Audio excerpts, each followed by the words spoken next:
Izin Ibu Desi, Dr. Ma, we will start our forum, Accounting Research Forum. Yeah, it's already 8:30. Assalamualaikum warahmatullahi wabarakatuh. Good morning, ladies and gentlemen. Selamat pagi dan salam sejahtera. Thank you very much for joining us at Accounting Research Forum, Universitas Indonesia, and University Teknologi Mara. We are super excited to be here because this forum will share a lot of knowledge and experiences. My name is Nili Aina binti Nip Muhammad, and I'm student's master degree in UiTM, Cawangan, Kelantan. My name is Hardini Lestiani Hernusa. I'm student doctoral degree in Universitas Indonesia. Together, we will be your master ceremony today. First of all, thanks to Allah Subhanahu wa Ta'ala who has given us health, opportunity, and blessing. Because of His blessings, we are able to attend this forum to hold Accounting Research Forum. We would like to thank the presence of Honorable Dr. Nur Marini binti Abdullah, Head of Faculty of Accountancy, UiTM, Cawangan, Kelantan. Honorable Yulianti Abbas, PhD, Director of Department of Accounting, Faculty of Economics and Business, Universitas Indonesia. Honorable Professor Madya Dr. Mahiran binti Sakaria, Head of Master of Accountancy, UiTM, Cawangan, Kelantan. Honorable Desi Adariani, PhD, Head of Postgraduate Accounting, Faculty of Economics and Business, Universitas Indonesia. All reviewers, presenters, and all the participants, by saying Bismillah, let's reopen this event. Bismillahirrahmanirrahim. Ladies and gentlemen, well, we have passed the first agenda as opening, and then we turn to second agenda, singing the national anthem, Indonesia Raya. For all attendants, please you take upright sitting posture in front of the monitor screen, singing the national anthem, Indonesia Raya.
Ladies and gentlemen, sing the national anthem Negaraku. For all the attendances, please you take upright sitting posture in front of the monitor screen.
Accounting Research Forum is proudly held together by Universitas Indonesia and University Teknologi Mara. Let's see the introduction video of both university.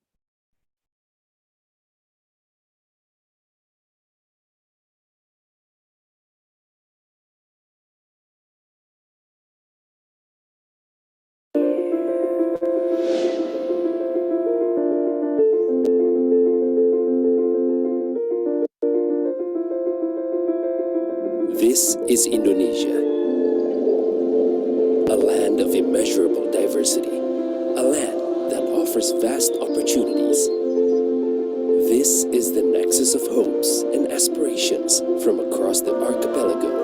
Bersama, kami berikan kontribusi nyata lewat inovasi, karya cipta, dan pencapaian lain sesuai bidang ilmu. Dari UI, untuk Indonesia yang toleran, unggul, dan bermartabat. Welcome to Universitas Indonesia.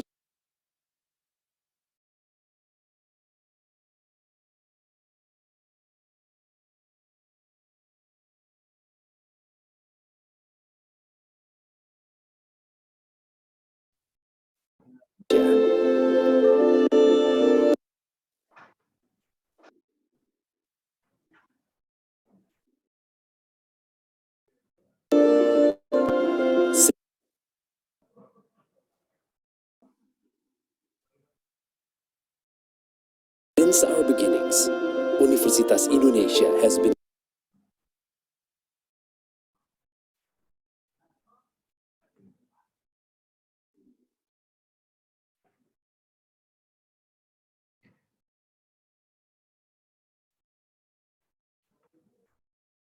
continually evolving and building upon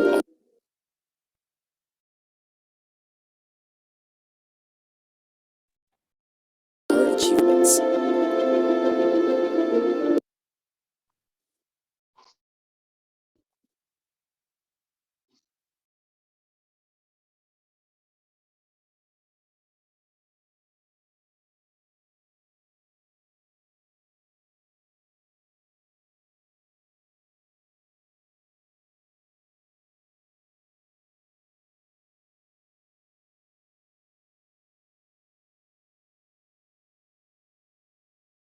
I think the operator having a trouble in connection.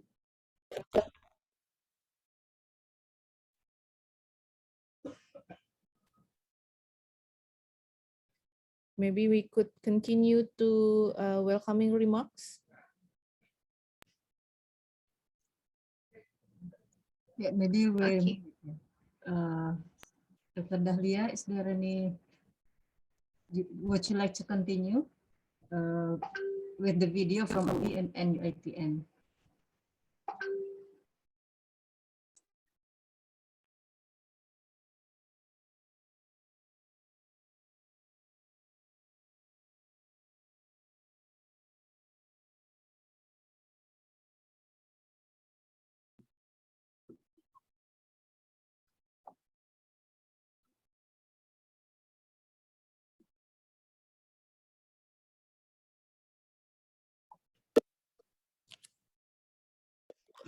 Yeah, we are very sorry for the trouble connection that we have.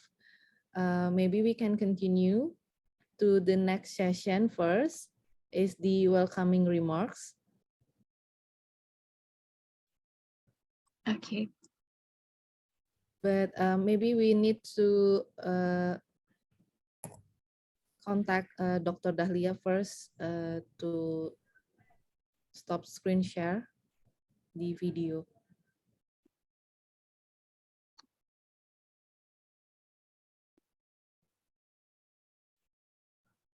Okay, please continue, Ms. Ili. Okay.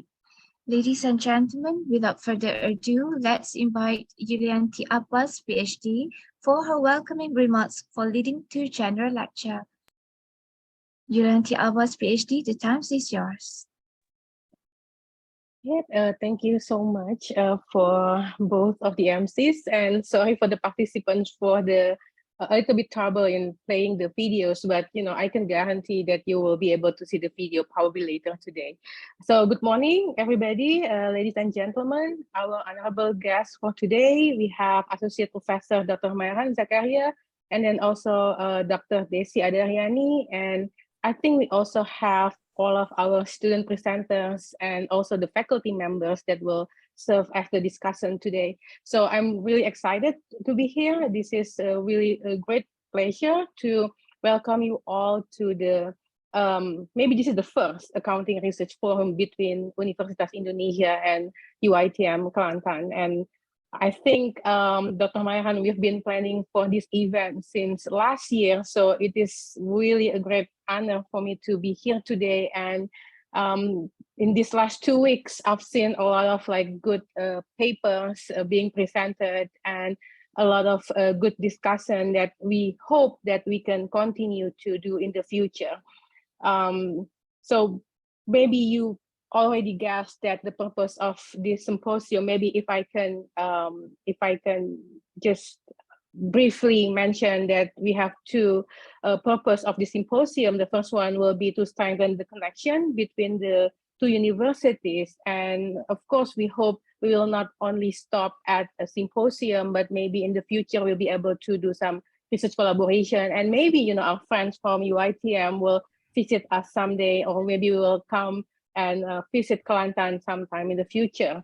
And then the second purpose of the symposium is basically to celebrate the research from our students.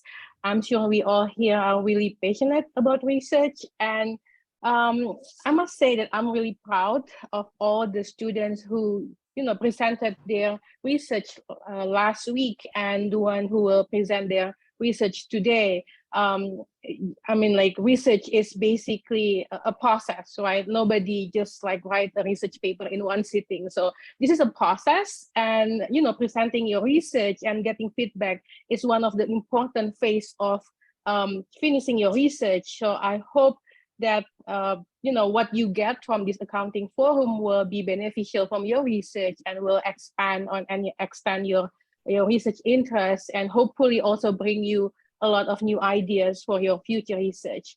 And lastly, I hope we can continue holding this accounting research forum for years to come. And this is a really good start. I think we have a good format.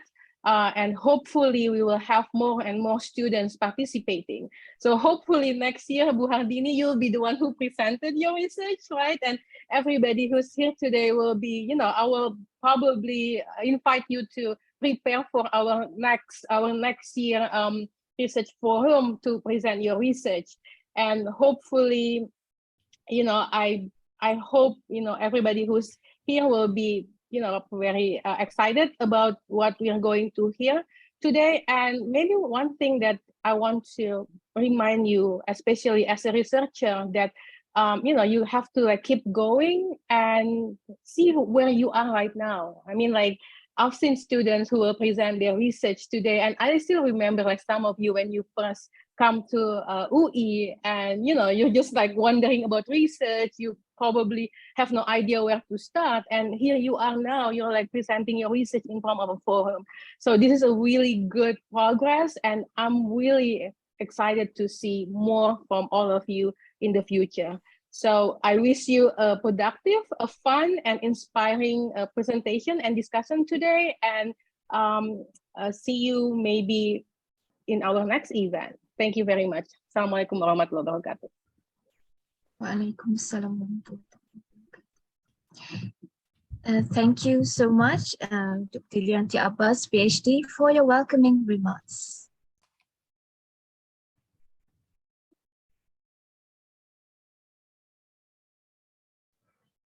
Ladies and gentlemen, now it's time to discuss the topic of today, conducted by Associate Professor Dr. Maheran Zakaria from University Teknologi Mara, Cawangan, Kelantan as our speaker. Topic of general lecture will be Audit Challenge in Post-Pandemic World.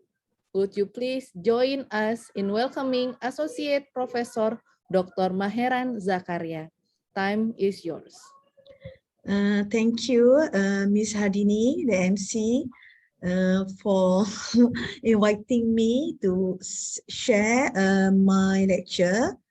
So before I start, I will share the screen first. Yes, please, Doctor. Okay. Your time will be 30 minutes. Yes. Dr. Ma. Yeah.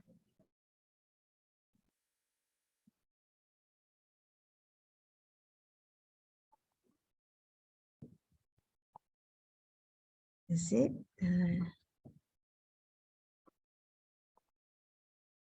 Can you see the screens?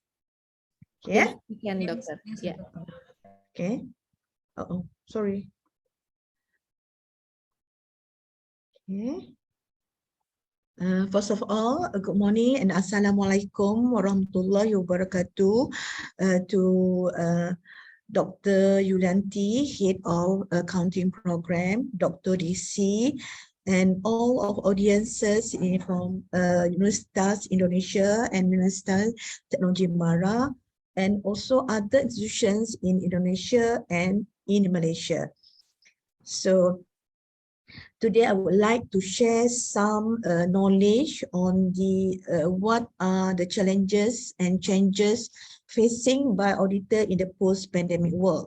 My name is Mahiran Zakaria. I am one of the UiTM lecturers from campus, Kelantan campus. So this is not my research, it's just only a sharing session. Okay, first of all, we look at the agenda of my presentation. I will start with the introductions, how the issue of the pandemic, prior to pandemic, in the pandemic and the post-pandemic, and what are the challenges and changes that should be addressed by the auditor in order to mitigate these challenges. And also the topic number 4, I will start about the multidisciplinary auditor, meaning that in order to mitigate the challenges, the auditor should be a multidisciplinary skills.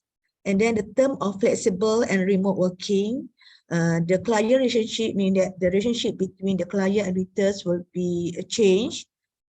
And then the emerge of the hybrid working model, where the auditor have to mix between the online and offline auditings in doing their works. And then the value in different interactions, and then the imagings of the term of digital transformations in order for the auditor to proceed to become relevant in the future. Okay, first of all, look at the introduction. As I mentioned just now, actually the COVID-19 pandemic has a great impact on the life of everyone's, including the auditor. In fact, their personal and also their working life. Actually, it create challenges, but also it create opportunities and benefit, where we, in other words, we have to, what we call it, forced to use the technology, which is very efficient. And then this is, as I mentioned, the landscape of auditing will change. Meaning that from the conventional, then we adapt the technology, but when in the post-COVID, then we mix between the conventional and the advanced technology. And this is come a new dimension to the challenges that already face in adapting the audit to a fast evolving corporate world. Meaning that we are become more efficient and more relevant in the future. Okay, so we look at prior to the pandemic, actually the large audit firm, for example, big four, Deloitte, PwC, Ernst & Young, KPMG, PwC have actually invest in the advanced technology, for example, in the big data, in the AI, to use their audits. However, for the smaller firms, they are just getting started, and even some of them still have not invested in the advanced technology due to maybe they are costly, ataupun or maybe they think that they are complacent with the current practice, they can do audit. We have no problems. So, but they say that in the pandemic where the audit firms or the auditor cannot go to the on-site visit and so on, so that they have to, meaning that they are forced to use the technology in order to conduct their works. Otherwise, they cannot perform. So these are emerge the terms of the cloud accounting, where data can be extracted from the other places at real time and so on. The other AI and the big data, IoT and so on. So they say that the pandemic has forced the businesses or the audit firm to operate remotely and embrace the digital technology, whether they were ready or not. Like us also in the educational institutions, where sometimes we have to teach online learnings, whether you are ready or not. When the pandemic started in 2020, and this image the terms of the virtual audits, meaning that we have to do the audit virtually or at the remote places.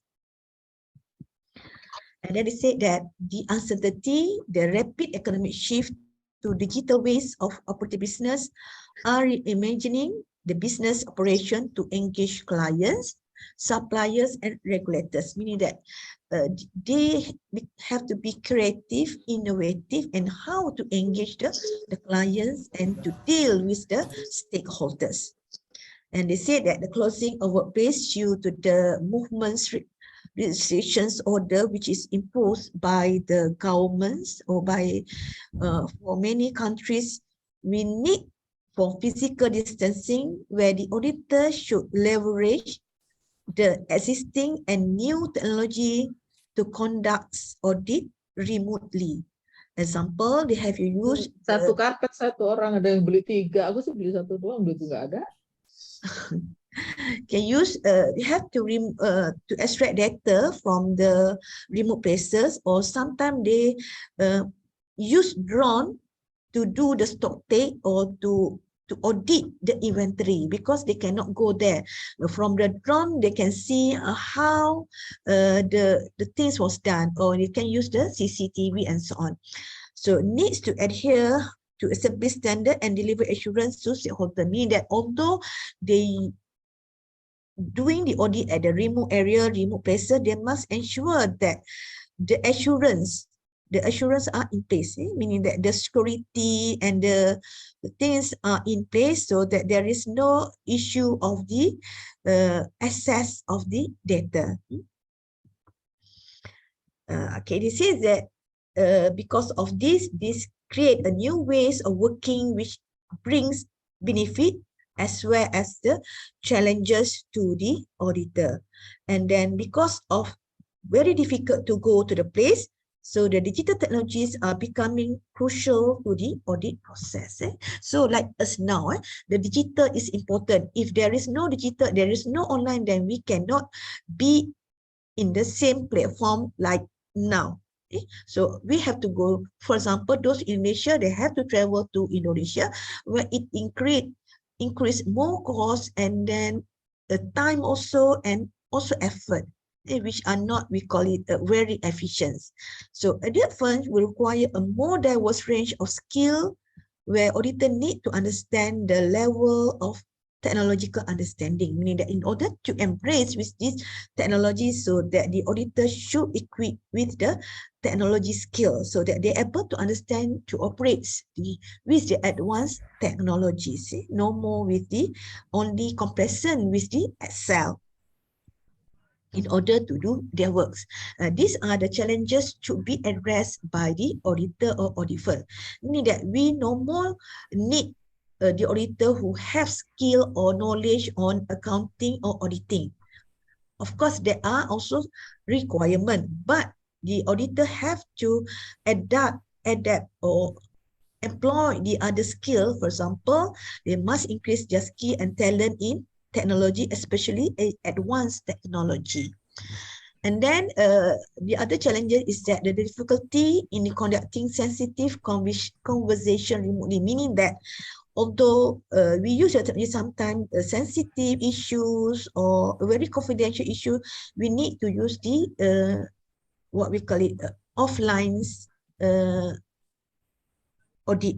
Yeah, you have to use a brick or mortar places to do these such sensitive things. So you need offline audit also. This is, and then the third one is that it is also very difficult to help the colleague to understand the new organizational culture, and then to provide a coaching junior staff where sometimes we need the offline audit because maybe they cannot see, they cannot, what we call it, ingrain, they cannot understand if you do it in the virtual situation. And then meeting the expectations of the company about on-site attendance and off-site audit. Sometimes some of the staff, sometimes they are still are not complacent with the offline. They tend to say that you are meaning that trying to avoid doing job and so on. Okay. So these are the things that the auditor or the firm have to overcome the challenges, meaning that the first thing, the auditors or the audit firm must ensure that the auditor should equip with the multidisciplinary skills or skills or talents. And then have to accept the flexible working hour where the auditor can work anywhere, any places, at home, at the office, or any other places where. And then the hybrid working model is the combination between the online and offline audits. And then to manage changes in remote work value in different interactions, the value in different interactions, then they understand the client relationship. We know that sometimes they have to use the offline audit also to foster the relationship. However, they should also use the online audits. And then the concept of digital transformations. And the last one is the technological driving change across the entire financial reporting ecosystem, meaning that both the clients and the auditor, they must know how to digitize their information so that it can enhance the process of auditing. Okay, the things that first explain in multidisciplinary auditors, where here, as mentioned now, the auditor needs to develop a knowledge, a powerful curiosity about technologies. They must have the agile mindset to embrace any disruptions, meaning that they have to be equipped, they have to adopt it very fast in any changing or any unprecedented events in doing their works. And from highly technology hedge accounting to relation, cybersecurity, fraud, sustainability, tax, and corporate finance expertise, meaning that they should have this knowledge so order to be competitive edge or can compete with the others auditors or audit firms. Then as business grow more complex, auditor require the ability to leverage that wider specialist expertise in order for them to become future relevance. And then this is in terms of flexible working, just as mentioned just now, where you have the auditor can work in any place, in anywhere, a very remote working area, a relative of norm, can work from home using digital technology, and then as long as the online or internet are in place, they have no problem. So that the audit firm should be cannot be strict on the offline audit, meaning that they do not have to require the staff to be at the office and so on. As long that the staff or the auditor can enjoy doing the work so that they can perform in any other place. Okay, this maybe can increase the happiness index by the employers that lead to the greater productivity. And then each team also, each auditor can support others virtually so that the teams can operate effectively. Then it said that increased flexibility emphasized on performance in terms of output and productivity, and it can accelerate the cultural change in the firms where everybody knows. It doesn't mean that you are not in the office, you do not do work. As long that you meet the deadlines, you meet the KPI, so that the work is done. So this is open a different ways of working. Okay? And then maybe the audit firm maybe do not require more space in terms of filing, documentation, and so on, because everything are done it virtually. Okay, managing the changes of remote work. So the clients auditor need to understand the challenges because they are having the same issue, the problem before that. So that the client maybe they have to produce the data in the digital way, and the auditor also know how to audit in the digital concept also. This require auditor to seamless integrate the services into a hybrid platform, meaning that when you are doing sometime the what we call the meeting, it can be hybrid, more what we call it more effective rather than full online. Everybody is online, so you can see in the picture here, okay, they are doing hybrid and at the same time they are doing the online meeting. So now we have to understand the current sheet. They says that if you are doing the offline audit, it tend to be more costly and timely because the auditor have to travel. It costs the what we call transportation and also the accommodation. Maybe they have to stay at the hotels, involve a travel, lodging, and other incremental expenses, which this will be charged to the client. So because of doing remotely, it may save some of the costs and sometimes and efforts. The transition into a fully digital audit process, it should be essential because it will reduce many things. However, we still need to go offsite because it can foster the relationship between the client, because if you meet them physically, it are different than you meet in the platform of online, because in the online we cannot touch, we cannot pet each other, whereas in the you are doing physical online or physical audit or meet personally, your relationship will be more or closer because you can touch and you have the human interactions. And then you see that many of the routine audit now continue to take place remotely, meaning that if you need some clarification, then the auditor can go to visit on in person. Maybe when there is a suspicions of the anomalies or any fraudulence, then they can do the physical audit. And then they say that 60 or 70% of clients prefer auditor to conduct a significant component of their audit and do annual audit remotely, because sometimes the client also feel uncomfortable if the auditors around at their office. So the client also prefer that the auditor are not in the office unless there are some of the agents or some of the essential things they have to do, so that maybe the auditor can go on the offline audit. Then although meeting face-to-face can foster the client relationship, the expectation for 2020 and beyond is preferable for the right balance between digital and in-person client interactions.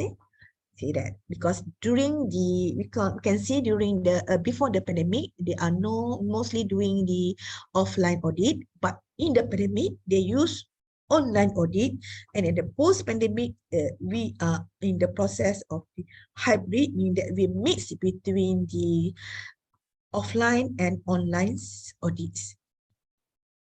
Okay, this is the things that emerge from auditors' work, that is hybrid working model. Firms will move to a hybrid working model based on the needs of audited company or audit firms and the individuals, meaning that when you feel, for example, meeting hybrid is more, what we call it, more essential, more crucial than you do in hybrid. Those who are in the office can be at office at the same time, they can interact with the other members who are clients who are at the remote places, so that we don't have to pay them the travel to or accommodation to come to the our places. This will involve a significant proportion of flexible and remote working alongside period when teams come together. So in order to do this, so it is essential for the auditors to receive training in order to increase the cohesion of the team, to meet the company managements on site, to gather evidence and to foster a build trusting professional relationships between the clients, between the auditors and between the managements. Okay, we can see the value in different interactions where the individual meeting allows for often interacting with various other parts of company. Meaning that when you do virtual meeting, we can, whether you are at home, you are at the other places, the other client, and then you can join the meeting immediately at a click of a button only. Like us, we just can join our webinar, our symposium, just click a button, whether irrespective of places, irrespective of time where you are, you can be together. Okay, and developing a broader and deeper understanding of the company due to more comprehensive conversation with people directly involved in its day-to-day operation. Meaning that if you want to contact, then you just contact, and then maybe your colleagues or the members will not have any excuse. They cannot give an excuse because they are very, what we call it, is in a touch only. You can do contact through your mobile phones. It's not only stick or pertaining to the desktop or the laptop. Okay, this type of conversation will continue in 2021 and will remain in some form or parts of the engagements. Sorry, Dr. Ma, kindly reminder, 10 minutes more. Okay. Oh, okay. Thank you for the reminding. I have actually so many things to do. Okay, now look at the digital transformation. Meaning that just now I said that the future audit is not just about audit, remote audit, but they have to use the advanced technology to be the higher quality audit, a more efficient audit to make a better business insight for clients through the audit process. Okay, now. Okay, we tengok the digital transformation where the on-site visit will resume in the future, but many of audit will be done virtually, except when there is any, for example, any anomalies, only what we call it unusual situations, then maybe the auditor can go on the off-site visits. The experience has given the market and confidence the audit quality should be accelerated. Okay, and they say the way of the future and possible and expected. Okay, now we look at the readiness for Frontier Technology Index 2021, which is conducted by World Bank. It indicates that many developed countries, for example, in terms of ranking, United States, Switzerland, and UK score the highest. And then our neighbor country is number 5, and Malaysia is at number 31. And this is based on the 558 countries survey. So survey is included about the usage of artificial intelligence, nanotechnology, biotechnology, and robotic towards achieving to the sustainable development goals. And then these are the new technology adoption index in Asia Pacific countries. They say that top countries in this region that use advanced technology is the China, Singapore, and the Korea. Okay, we can say what are the advantage of adapting technology in the audits works. For example, instead of doing the checking on the samplings, the auditor can check the 100% auditings on the population. You can see here, which can be more efficient for the auditor because they do not have to check on the sample. They can reduce prevent the fraud and error. You can see here, so that the auditor can check whether irrespective of the size of the company, whether it is small or also the involve the large securities portfolio. Okay, so this is ways technology is transforming. Said that. Okay, so just read. Then technology can also provide insight into company processes, facility in the real time, meaning that they can highlight the outliers at real time, not at the point of a time. So they can use artificial intelligence where they can predict patterns. For example, fraudulent incidents or any incidents of anomalies or unusual transaction. For the large transaction, they can use blockchains. They can use the what else?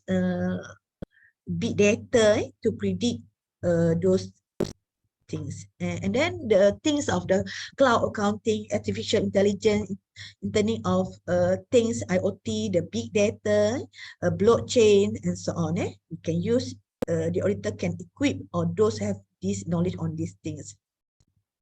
And as mentioned now, technology driving changes across the entire financial reporting ecosystem, where the client must have known how to digitize their data, and also the audit firm also must know how to digitize their financial reporting. So it developed the full financial reporting ecosystems.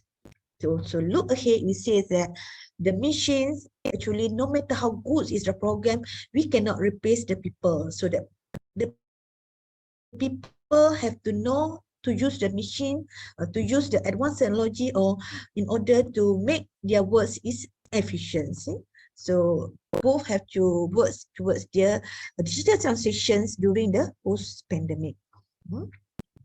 So looking ahead, the core of any digital solution, however, must include fundamental principles that related to security and privacy, meaning that when the data can be accessed easily, then it is important for the audit firms, for the auditor to include, to add these security and privacy features to the system.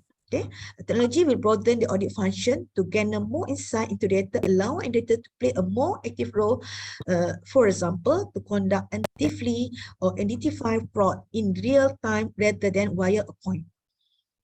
Okay, so after embracing the digitization, AI for high quality, high efficient audit, there is no going back. We say that the future audit is within reach and closer than ever. Okay, now I just show you what the survey conducted by Malaysian Institute of Accountants on the technology adoptions in 2022. Actually, MIA is the professional accounting professional body in Malaysia, where all those professions who want to practice, they have to register with the MIA. So according to MIA, there are 3 barriers of audit team technology in Malaysia. The first is due to lack of talent to utilize technology effectively, meaning that they have lack of skill on operating this advanced technology. The second one is lack of understanding on the benefit of editing technology. Maybe they feel that they are not important, so they are more complacent with the present situation, with whatever they have used now. And then because of lack of funding, actually to the smaller audit firm. But in Malaysia, there are many grants given by the governments now, and then the technology provider also gives some incentive to the smaller audit firm so that they can have what we call it affordable payment to pay the system or the software. And then this is the fund. 3 minutes more. Is it? 3 minutes. Okay, this is a response to the pandemic. They found that after the pandemic, it increased the remote working and collaborations.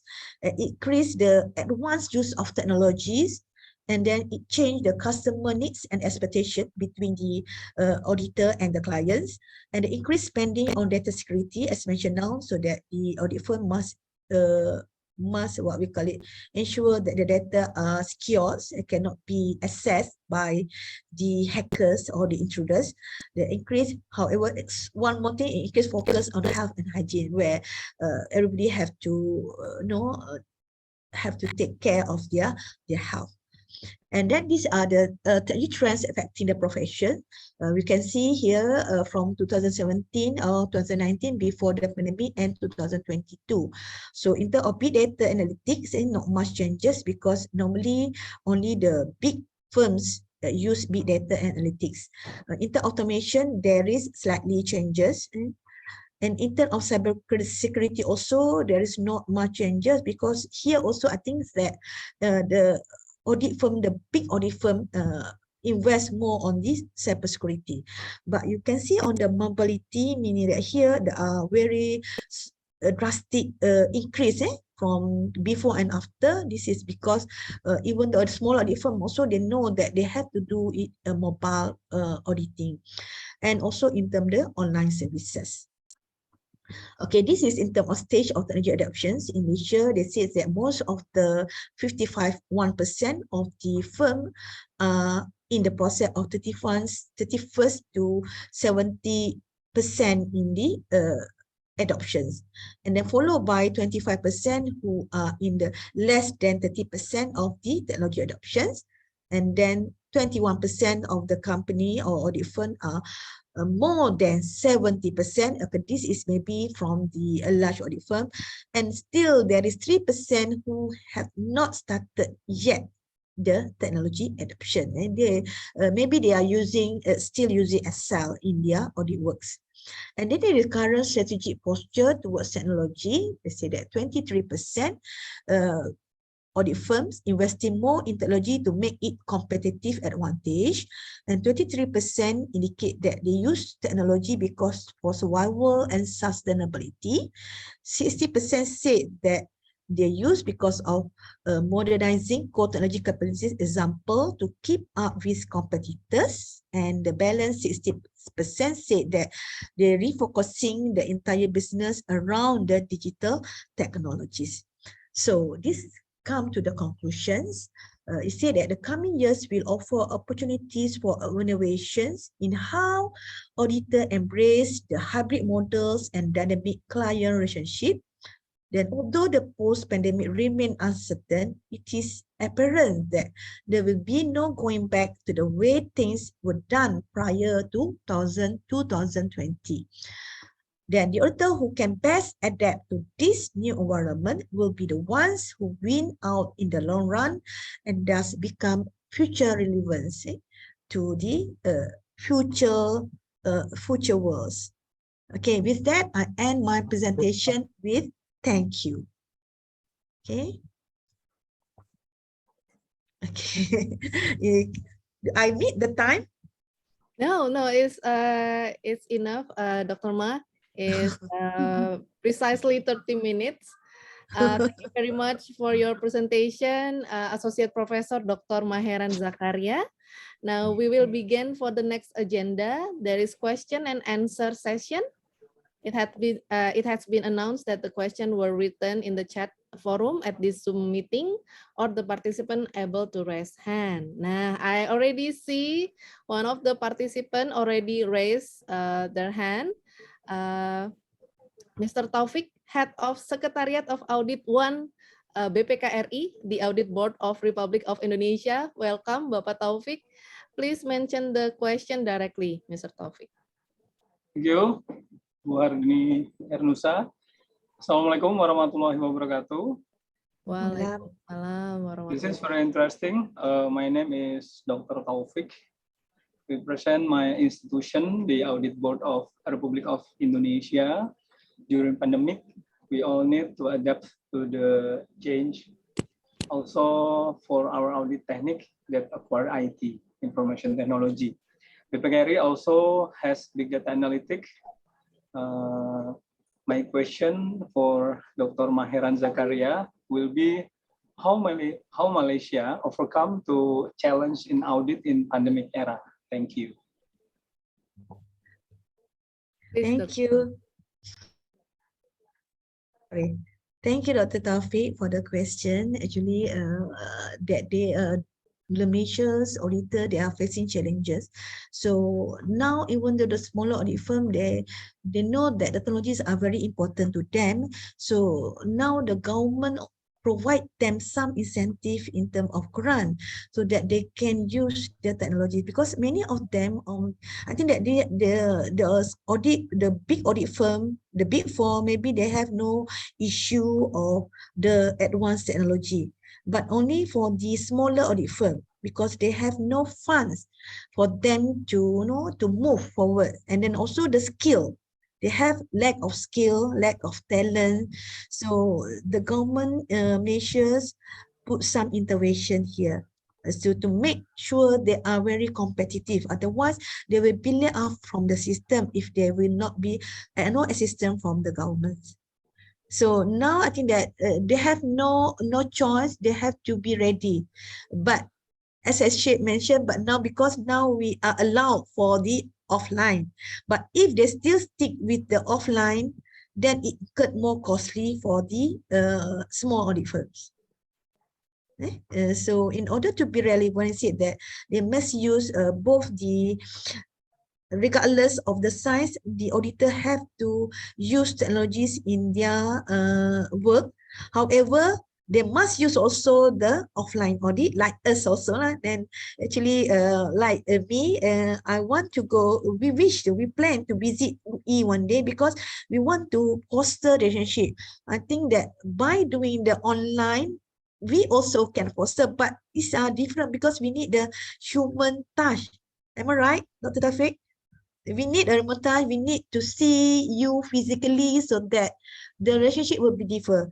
So as I think that the audit firms or auditors, they must also go to visit their client to foster the relationship, but as well as that they have to do the done it online. Then the client also said they are not happy when the auditors are around, but at least once a while you receive their visit should be more harmonious rather than you be in the firm long the time. We call it in here sebel, Bu. Sebel. Risky. I think that the Indonesian also facing the similar way. Yeah, similar way. Maybe we can do some research on the what happened in Malaysia's auditors and also in the Indonesian's side, so that we can compare the challenges facing by the both auditor in both countries. Thank you, Bu Maheran Zakaria, Bu Dr. Maheran Zakaria. Okay, thank you, Dr. Taufik. Thank you, Dr. Taufik, for the question. I think that's a really great idea, Dr. Ma, that we need to do the next research project. Eventually, the Audit Board of Republic of Indonesia is in preparation for Sci 20, the biggest event for this year. We make the new engagement forum for Supreme Audit Institution from the G20 on the end of August 29 till 31 August in Bali. Wow, it's a good event. Yeah, that's a really good event. Because we can see how the countries from G20, how the auditors react to this in the post-pandemic events.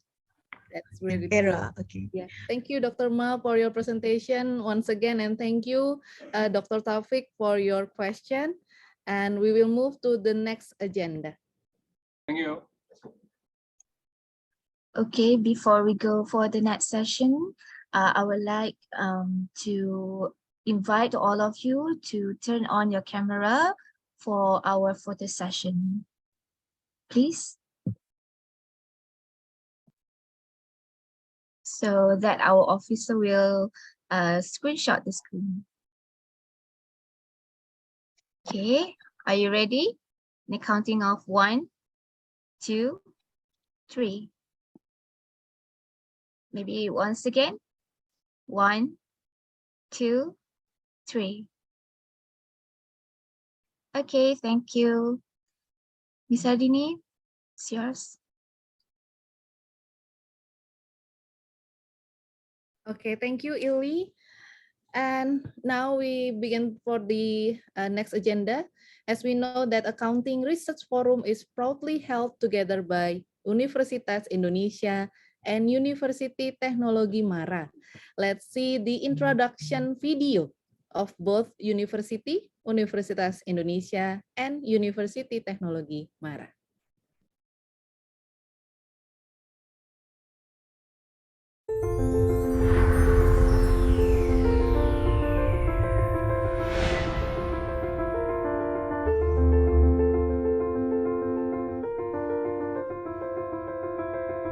This is Indonesia, a land of immeasurable diversity, a land that offers vast opportunities. This is the nexus of hopes and aspirations from across the archipelago. Bersama, kami berikan kontribusi nyata lewat inovasi, karya cipta, dan pencapaian lain sesuai bidang ilmu. Dari UI, untuk Indonesia yang toleran, unggul, dan bermartabat. Welcome to Universitas Indonesia. Since our beginnings, Universitas Indonesia has been continually evolving and building upon our achievements. We have become the biggest, best, and leading university in Indonesia and also Asia.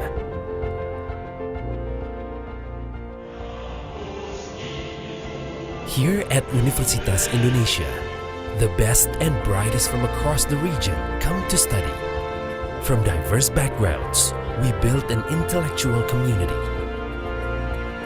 that enriches and enhances humanity. For superior generations, Universitas Indonesia provides world-class learning facilities. We implement state-of-the-art technology for research and industrial development.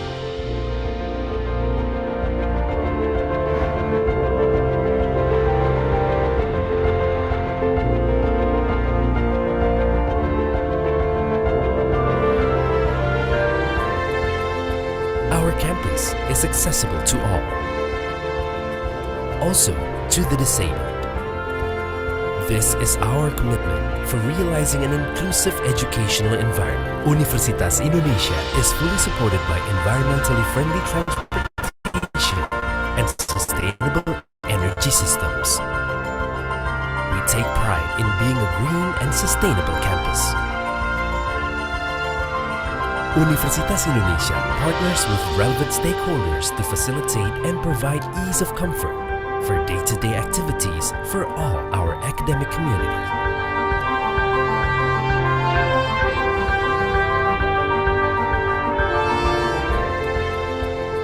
We recognize that each individual is unique, with unique talents and interests. As such, Universitas Indonesia provides opportunities for every individual to develop themselves to their fullest. Universitas Indonesia provides and fully supports students with great facilities and activities so that students are able to develop and grow to become their best.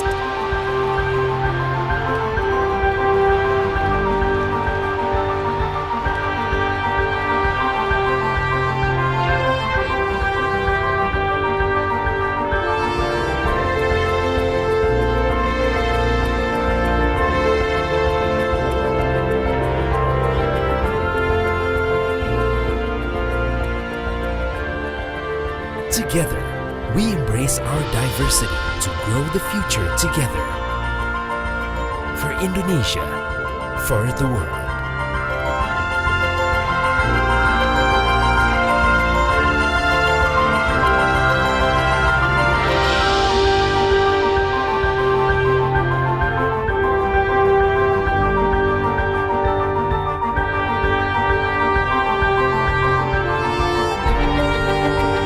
Universitas Indonesia. Unity in diversity.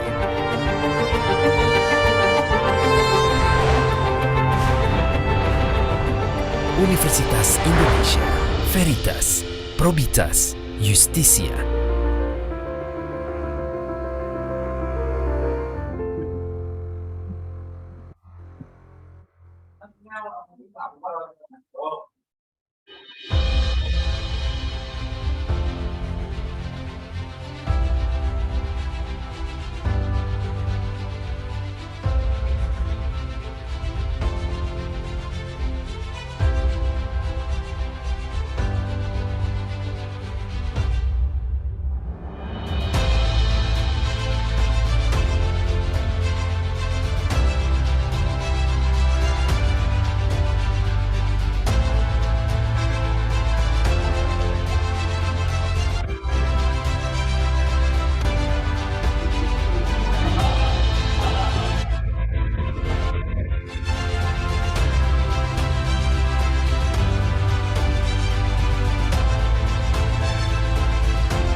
Okay, now we proceed to the next session. Ladies and gentlemen, now it's time for student presentation. And for the first opportunity on this accounting research forum, Madam Junaida Hanim Ahmad from UiTM Cawangan, Kelantan will present her paper entitled Antecedent Factors for Entrepreneurial Business Success in Post-COVID. Would you please welcome Madam Junaida Hanim? The session is yours. And you have 15 minutes from now.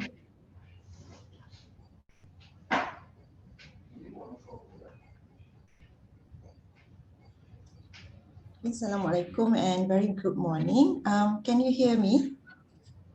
Yes, madam. All right, thank you. Can you see the slides? Yes. All right, thank you very much.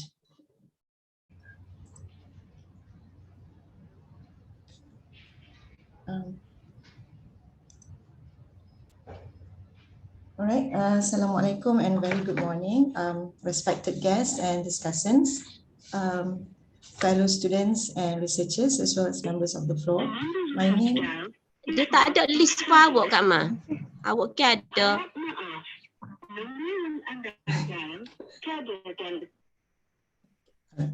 I'll continue. My name is Junaida Hanim Ahmad. I am a DBA student from University Technology Mara, Kelantan. And this morning, please allow me to share a conceptual paper by me and my supervisor, Associate Professor Dr. Mahiran Zakaria. So the title of the paper is Antecedent Factors of Entrepreneurial Business Success in Post-COVID-19. Right? So this will basically be the outline of my presentation. I will start with a brief introduction, followed by the background of the study, problem statement, research objectives, a bit on theoretical background, followed by research framework, hypothesis, and the definitions of the variables used in the paper. Okay, so as an introduction, what actually motivates us to conduct a research in this area is actually about poverty. So poverty is one of the biggest social problems faced by many countries around the world, and poverty eradication and elevating the quality of life of every single individual has become the aspirations of many countries around the world, as well as global organizations. Yeah, for example, we have United Nations. So in the year 2015, United Nations has come up with 17 interlinked global goals known as Sustainable Development Goals, or better known as SDGs.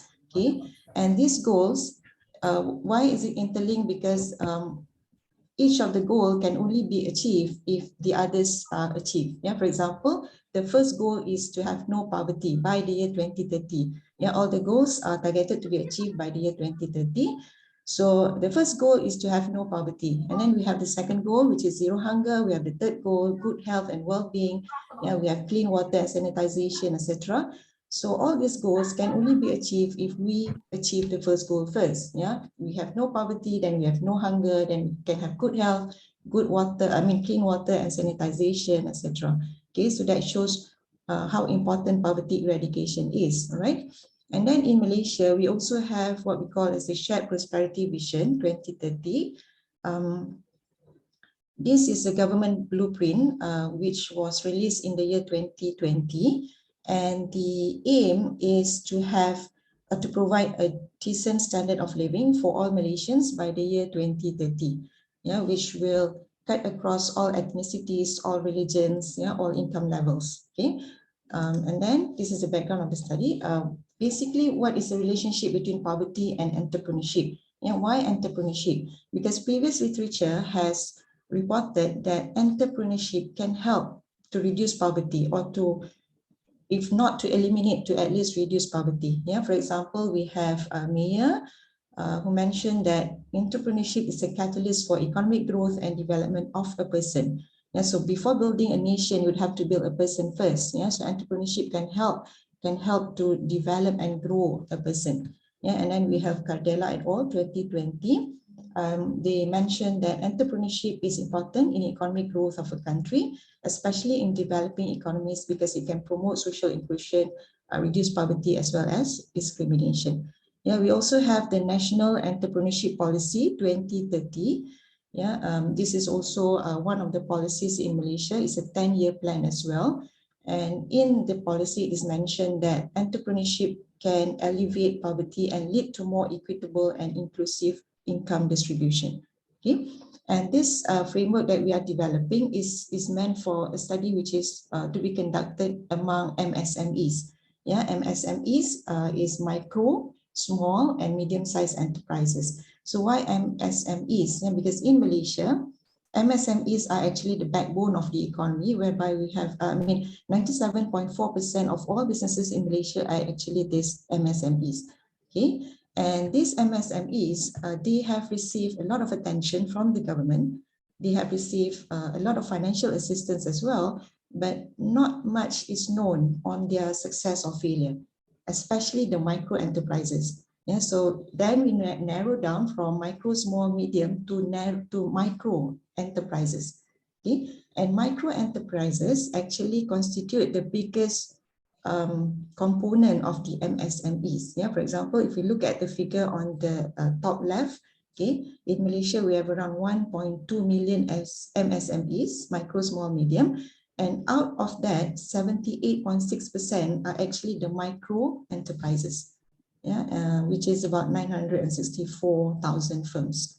So the biggest chunk of all the businesses in Malaysia are actually the micro enterprises. So that shows how important these micro businesses are, but there is not much research conducted on them. Yeah, we don't know whether they succeed or fail, because many of these micro businesses are also informal, in the sense that they are not registered.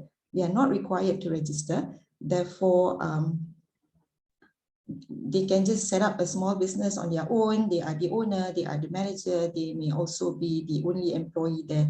Okay, so that's why we don't have much information on them as compared to larger enterprises. Okay, And what is the meaning, what is the definition of micro businesses? So the definition of micro enterprises may differ between countries.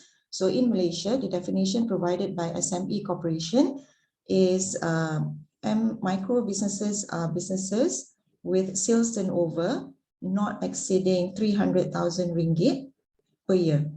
Okay, so 300,000 ringgit is around 67,000 US dollar, or around 995 million Indonesian rupiah. Okay, or the number of full-time employees not exceeding 5. Yeah, so that means the number of full-time employees is only between 1 and 4. And some of the micro businesses do not even have any employee. Yeah, the owner is also the one who worked there. Okay, and these micro enterprises are the most affected by the movement control order, which is not only imposed in Malaysia, but I think in many countries around the world. Yeah, so the SME Malaysia conducted research in 2020 and reported that around 57% of these micro businesses actually reported zero revenues during the MCOs in the year 2020. Yeah, and in some months during 2021 as well. Okay. All right, these are policy plan which are applicable to entrepreneurship in Malaysia. Just to highlight the importance of entrepreneurship, the importance of micro businesses in Malaysia.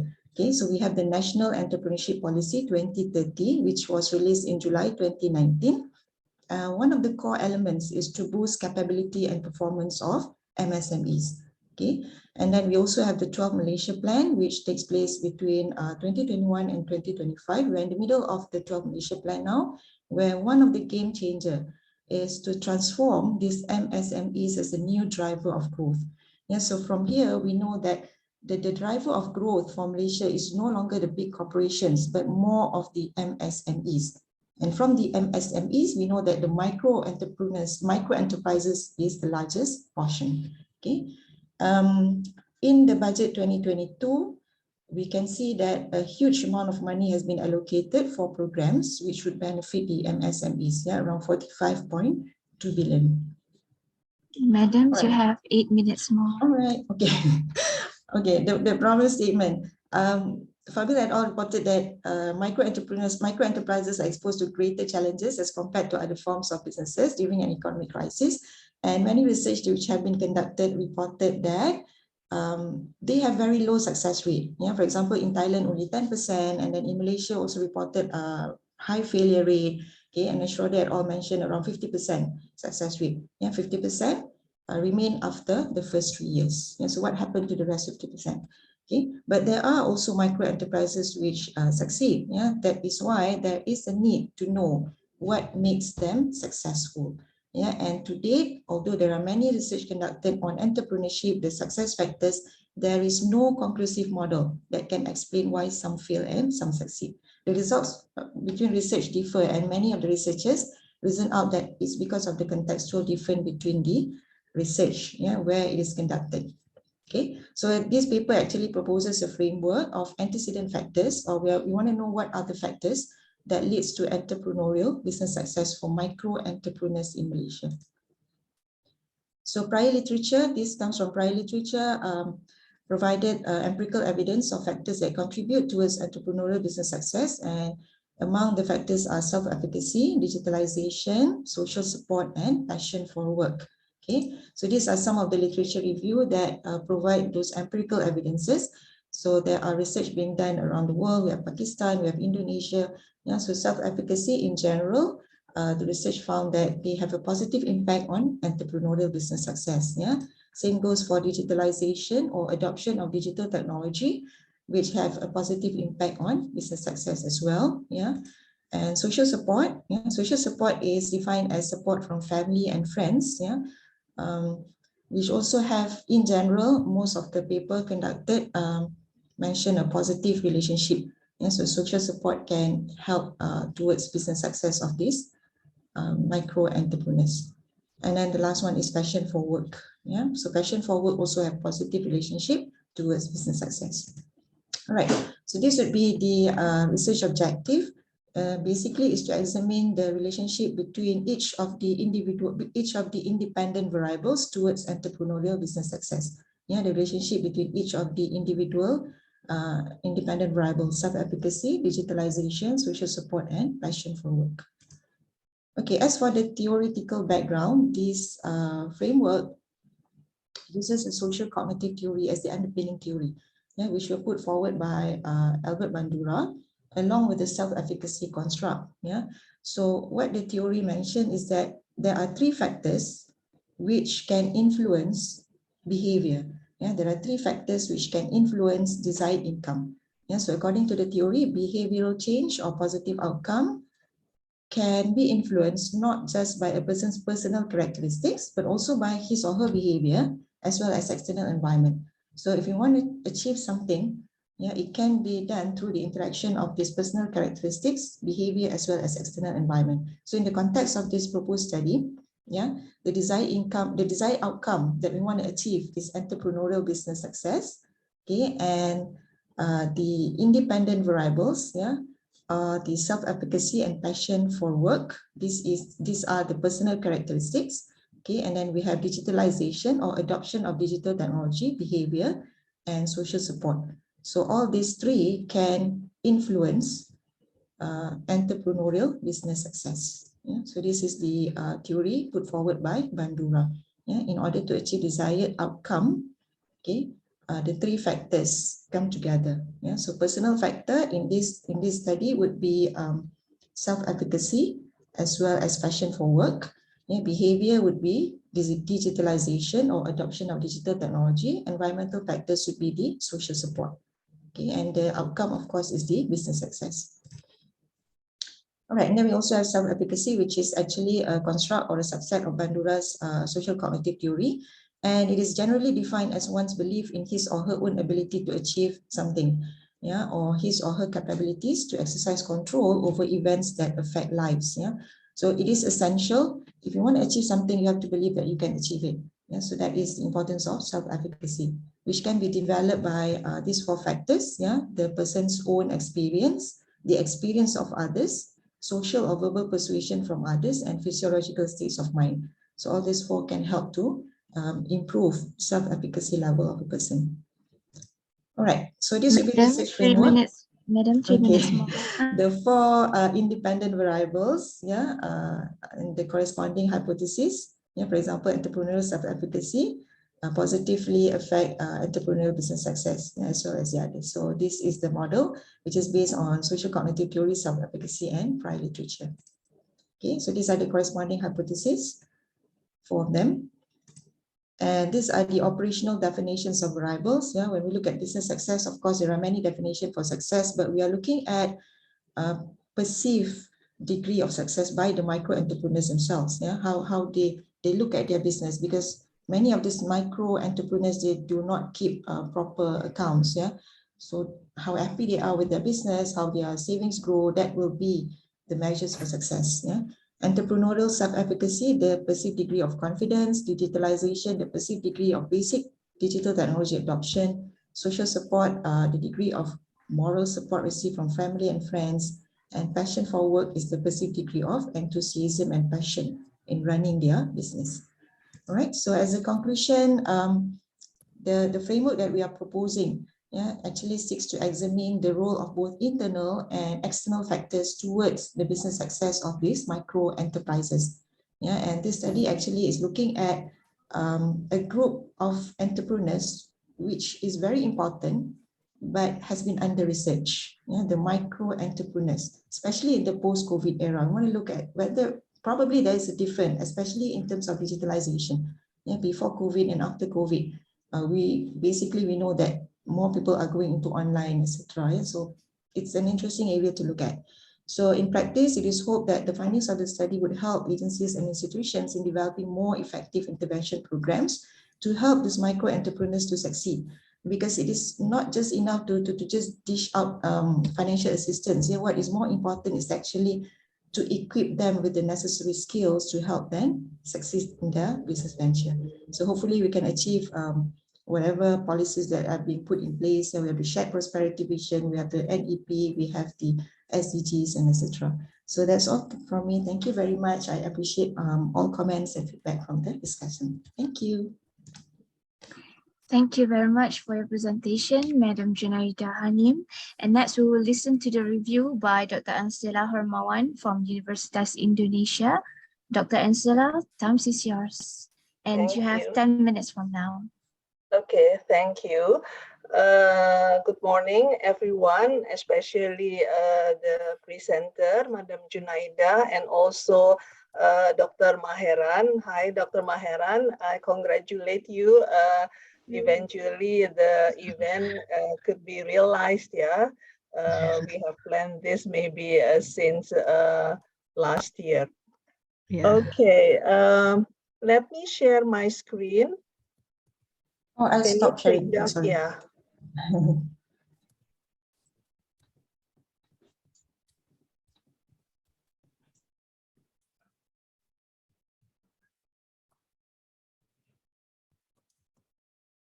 Hold on, yeah. First of all, I would like to just make sure that actually the paper that I received, that I read and give comments, actually a bit different from the one that was presented just now. So what I put in my review actually was based on what I have received, yeah.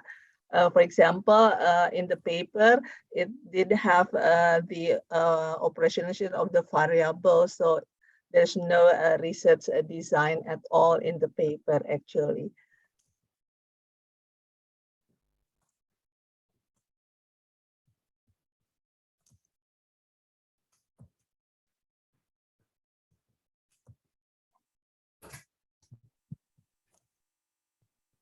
Okay, so I think I enjoyed reading the paper. It was very interesting, and I think it was very related to the current situation, which is based on the pandemic situation. So let me just maybe go through from the title and the abstract from the paper. So when I read the title and then I read the content of the paper, I think the focus of the paper is on the micro entrepreneurial business. So I don't know, maybe if the background maybe can be more focused, like reflect this micro entrepreneurs instead of just put the entrepreneurial business success, because actually the focus of the paper basically on the micro business. So I think it would be better if maybe from the first time the reader maybe have the expectation for this micro entrepreneurial business from the title. And then actually the title actually mentioned about how the success post-COVID-19. And I'm not sure whether we can say when is the time actually we have passed the COVID-19 pandemic, even though maybe currently starting the year 2022, maybe we have experienced the relaxation of the pandemic, yeah, the situation. But I'm not sure whether we can say that we already passed or we have in the post-COVID-19. So that's why maybe you can really actually define the scope, which year actually you would like to see your study. And then from the paper that I read, it is still a conceptual paper, which is still focusing on the literary review and hypothesis development. So that's what I said previously, that I didn't have the research design actually in the paper that I received. So I think it's a bit different from the one that was just presented. So that's why this is what I would like to comment on the topic itself. So actually later on, how would you measure the business success? So how actually you ensure the business success that is actually maybe it could have some influence by the industry characteristic. So because you know some industry maybe doesn't have any big impact from the pandemic, maybe relative to the other industry. So that's why I would like just to know how you would measure this business success and how actually you will see this impact based on how different actually the business before the pandemic. So for instance, whether the business actually has been very successful before the pandemic relative to the other business that may be rather new and maybe just starting up. And then, well, because maybe actually what was written in the paper that I read is a bit different from the one that was just presented. So that's why I put this comment, because actually in the background in the paper that I received, you didn't mention anything about how actually you put the phenomenon about the objective of the Malaysian government to reduce the poverty. So that's why when I read the paper, then you said that the benefit of the paper is maybe for the policymaker to give intervention to end poverty. That's a bit confusing for me, because in the background in the paper, there's nothing actually mentioned about this. But if you present just now in the presentation that that was your background, maybe it is okay now, because it is actually related to the poverty that is going to be reduced. So I think maybe in the paper, it should be more focused on actually for the motivation of study. So this is actually maybe the continuation of my comment. So this is again based on the paper that actually I have read. So for me, maybe there's one thing that maybe you should maybe focus on the motivation of study, because from what my point of view from the paper, it seems there's a lack of clear motivation of study or research gap. So in the paper, it's just stated like this. Yeah, you just mentioned about there's numerous theories, model, and so forth. And then you said that there's less likely to emphasize how one's life has changed as the result of a new normal era. And then directly you said that the study aims to present the framework for these antecedent factors of business success for micro entrepreneur that is pertinent in order to at least partially fill the gap. So this is actually, I think maybe you should put more that especially related to the 4 elements or 4 factors that you're going to study in your research. So actually, this is maybe related to my further comment later, because actually from the paper, I didn't see like a very clear difference from the prior literature. That your argument actually mentioned that, okay, from the prior literature, they have found how actually this factor relate to the entrepreneur success. So that's why I think you have to put more emphasis on what is actually the importance of your research, what is actually the gap that you would like to fill in. Yeah, it's not really very clear, actually, especially in your first part of the paper, because this is very important. And then in your background as well, you have not mentioned anything about the factors that you would like to study. Yeah, I think it is very important from the first part that you would like to show that you interested in these 4 factors. And then you have to mention why for micro entrepreneurs, we need to do additional research. So that's why this is actually the research gap. Yeah, I think you have to put it more clear for this one. And then I continue to the literature, sorry. You have 5 minutes more.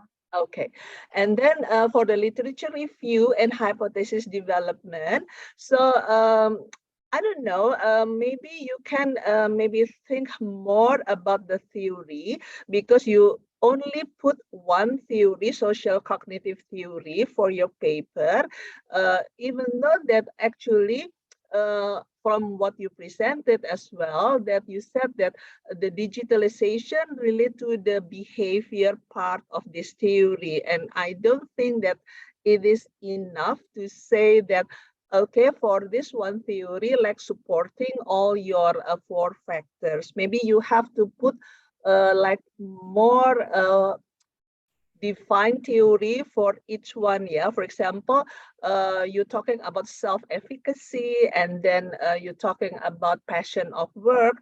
Maybe you have to put maybe the more basic theory that is actually related to those factors. And also for the other 2 factors, for example, the digitalization. Yeah, so that's what I think. Yeah, because you only put like one theory. And then for the first paragraph of subchapter 2.2, what I think is you should rewrite, yeah, because I think it doesn't actually connect. For example, you say something from the first part, and then I highlighted the yellow one. Suddenly you said, indeed, different criteria have been used to determine micro business success, etc. So actually, it doesn't actually connect with the previous sentences. Yeah, so that's why you have to really see how it connects, yeah, to explain what you thought. And then in point 2.4, you put entrepreneurial, sorry, you put self-efficacy and entrepreneurial business success. Yeah, and then in point 2.3, you discuss about entrepreneurial self-efficacy. So that's why I think you should really consider whether you would like to focus on the entrepreneurial self-efficacy in this point 2.4, yeah, instead of just self-efficacy.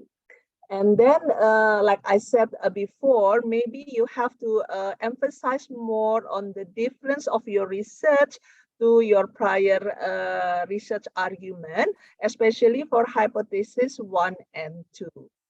And then for the third factor, digitalization, because you are going to talk about the micro business, I think you have to really define clearly what does it mean by the digitalization, or you maybe really define the scope of your topic about digitalization.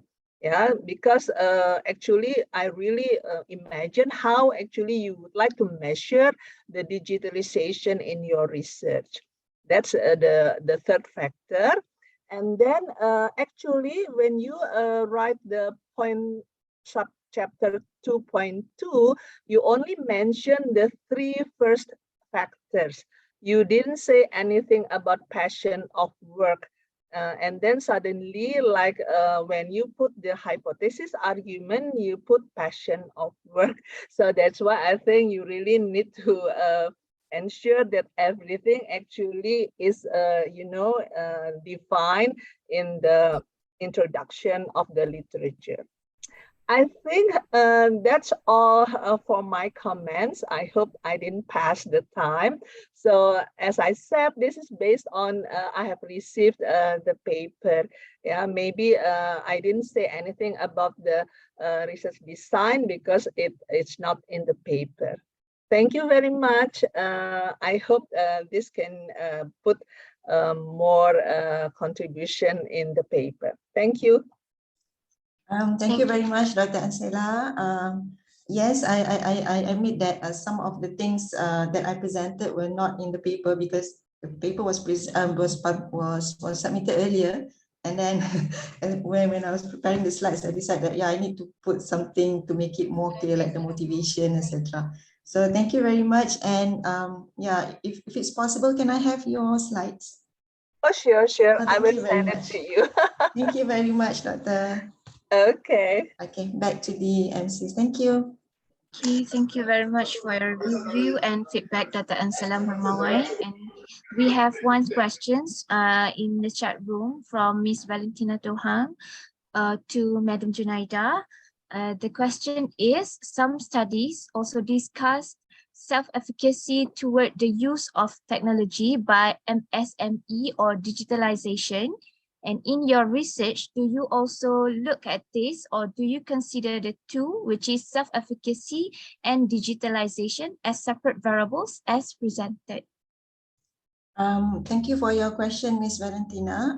As for our paper, we are going to look at these two variables separately.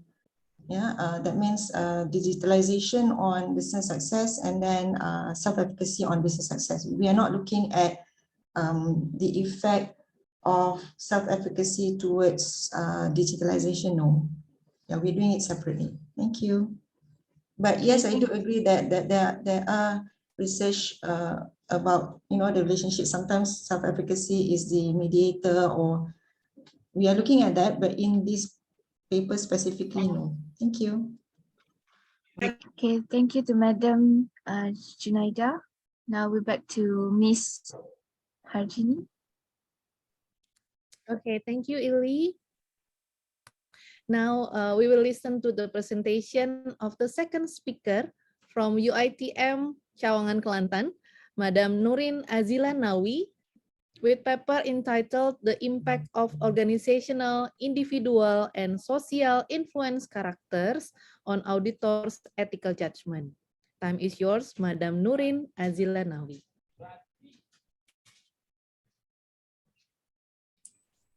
Okay, thank you so much. So I'll share the slide first. Yeah, maybe kindly reminder your time will be 15 minutes, Madam. Okay, thank you. Yeah, Assalamualaikum and a very good morning. My name is Nurin Azila Nawi and I'm from UiTM Kelantan.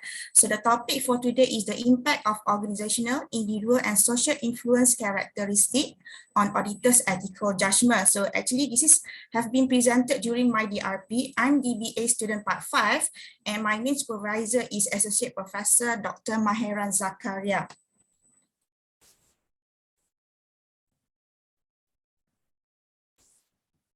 Since there's a problem with my line, can I just scroll down the slide? Yes, of course. All right, so this is the presentation outline for today. The first one is on introduction, literature review, and also research method. First of all, the background of study. According to ACRE 1989, ethics is a code of moral principle and value that govern individual behavior and belief about what is ethically right or wrong. So the code is actually influence individual perception and lead to the formation of ethical judgment. And ethical judgment is legally and morally acceptable to all stakeholders. According to MIA Bylaw 2019, in the Code of Ethical Conduct, it requires auditors never to compromise their professional judgment due to bias, conflict of interest, or undue influence of any parties. And they must assure that their judgment are for the public at large. And according to IFAC, in the Code of Conduct, it's trained on the responsibility and duties of auditors. And again, it's stressed on the duties to serve the public at large. However, many evidence show that auditors have entire interest in speech of the public. For example, Enron, WorldCom, Tyco, and also Parmalat.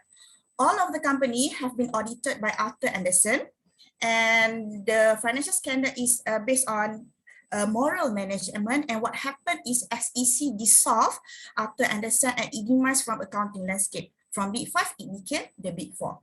And some compensation paid by the auditors due to violation of ethical conduct have been reported worldwide. For example, in 2011, you may see that in US, KPMG was fined for US 6.2 million over its audit of Miller Energy, and they claimed that the auditor issued an unqualified report. And in 2019, in UK, PwC was fined by UK Financial Reporting Council for 6.5 million and the auditor charged for poor auditing.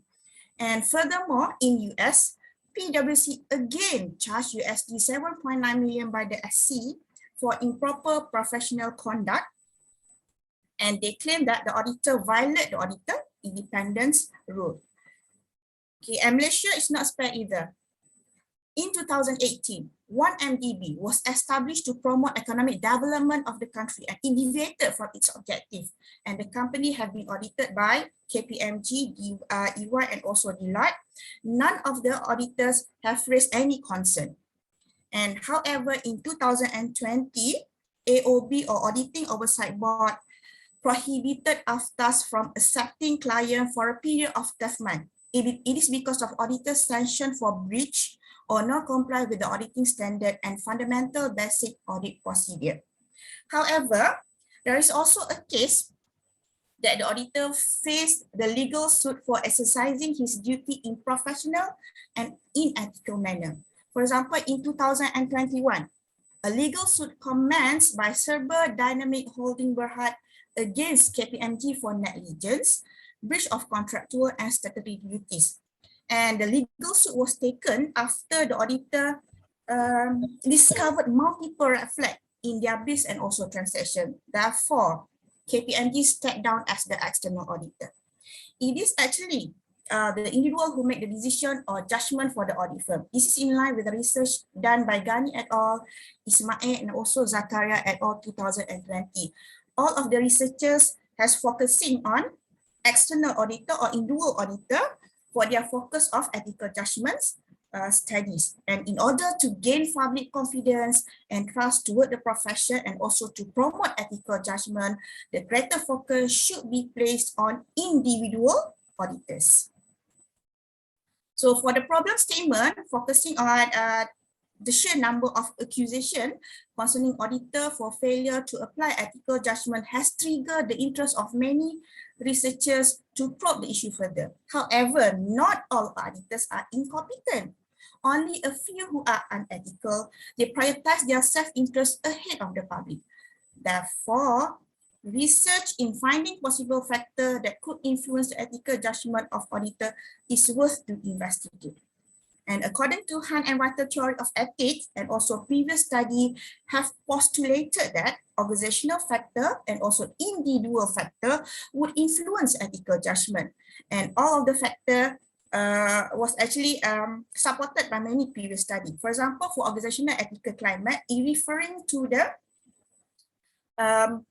environment within the organization that will influence on auditors' ethical judgment. Whereas for ethical sensitivity is related to the individual will be more sensitive to ethical issue before forming an ethical judgment.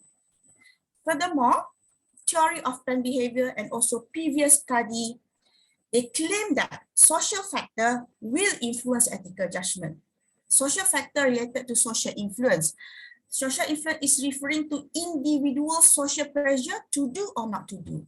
And those factors was supported by some study made by Chang and Chu, Mustafida, Paju, and also Zakaria et al. 2009. Therefore, Chang and Chu et al. 2018 and Mustafida 2020, they suggest that future study to integrate the factors proposed by both theory in examining the ethical judgment.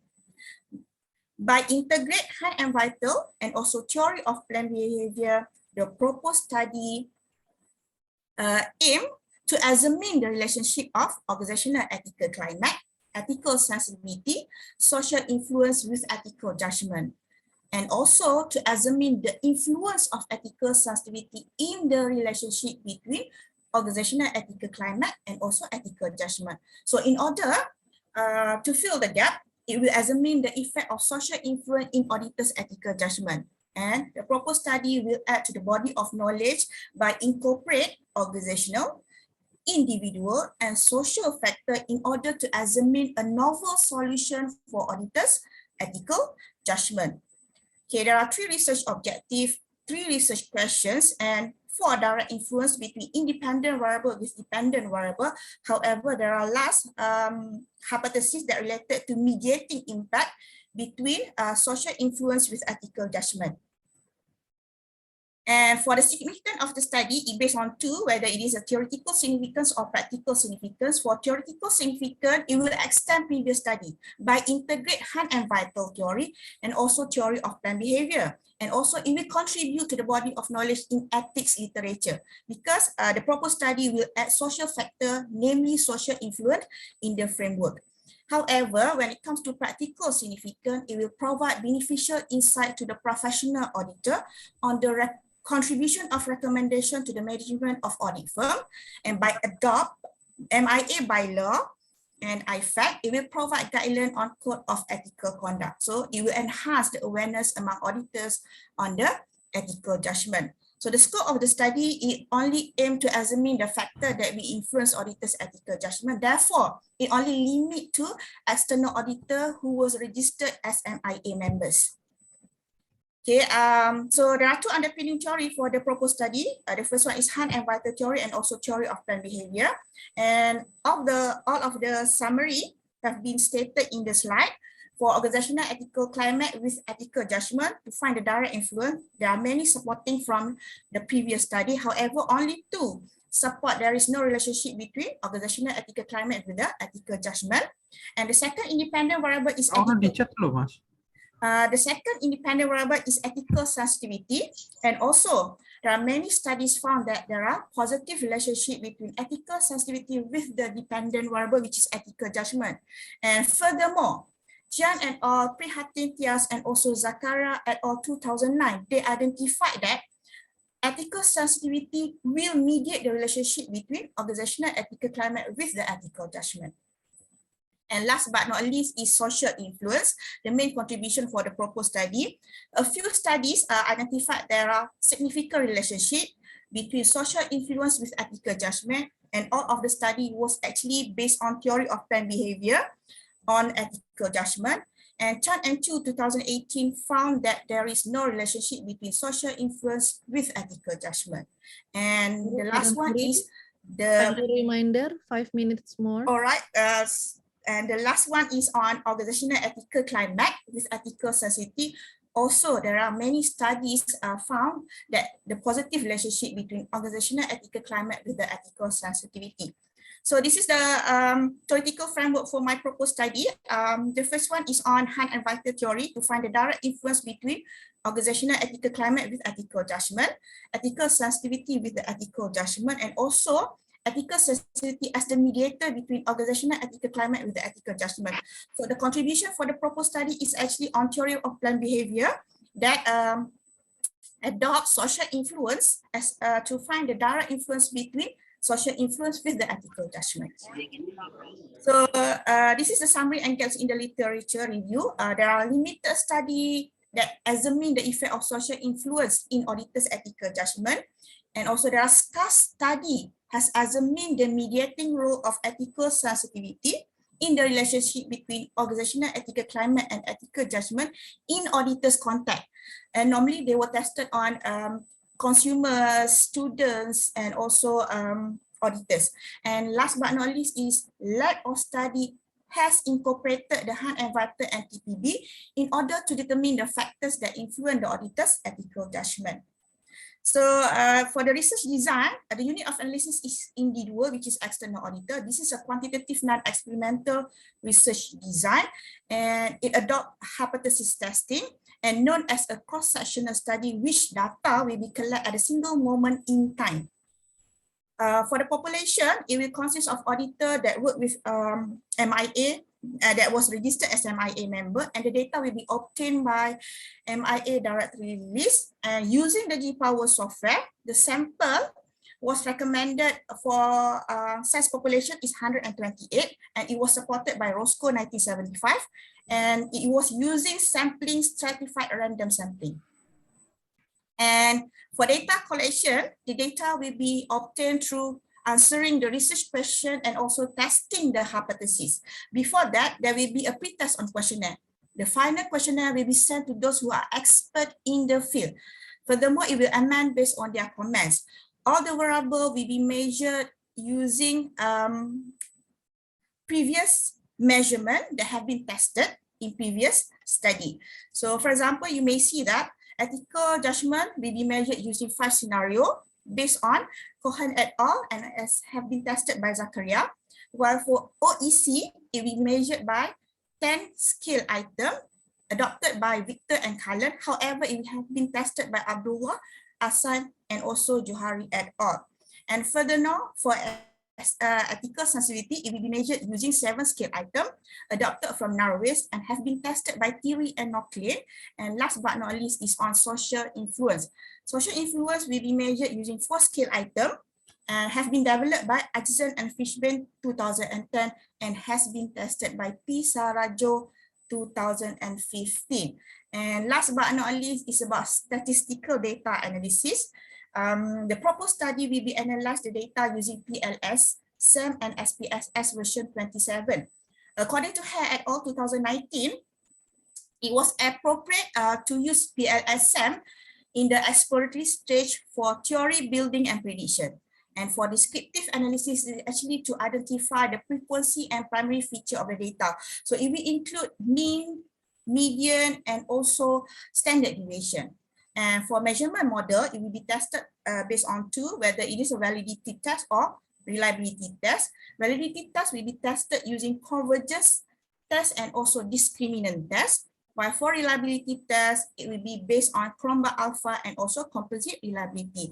And the threshold will be based on Latan et al. 2013. Same goes to structural model known as inner model. In order to be accepted, the t-statistic test should be more than 1.96 with a significant level of 5%. So the threshold also based on Latan et al. 2020. Finally, about the mediator analysis, the result using Nggak apa-apa nih, double sama PS bisa ya? It will identify algorithm and bootstrap, include direct, total indirect effect, specific indirect effect, and also total effect. Okay, that's all for my part. Thank you so much for lending your ears and eyes for my presentation. Hoping there are comment or feedback that can be improved for my research proposal. Thank you so much. Assalamualaikum. Waalaikumsalam warahmatullahi wabarakatuh, Madam Norin. Thank you very much for your presentation. And it's really interesting topic because it's related with auditors' ethical judgment. I would like to say that some of our participants today is my colleagues from the Audit Board of Republic of Indonesia. So this research will be interesting for them. Now is the review session. We will listen the review by Professor Dr. Sylvia Veronica Siregar from Universitas Indonesia. Time is yours, Professor Dr. Sylvia Veronica Siregar. Thank you, Ms. Hardini. Good morning. Assalamualaikum warahmatullahi wabarakatuh. Mrs. Norin, can you hear my voice? Can you hear me clearly? Yes. Oh, okay. Okay, let me share screen first with me. Please, Professor.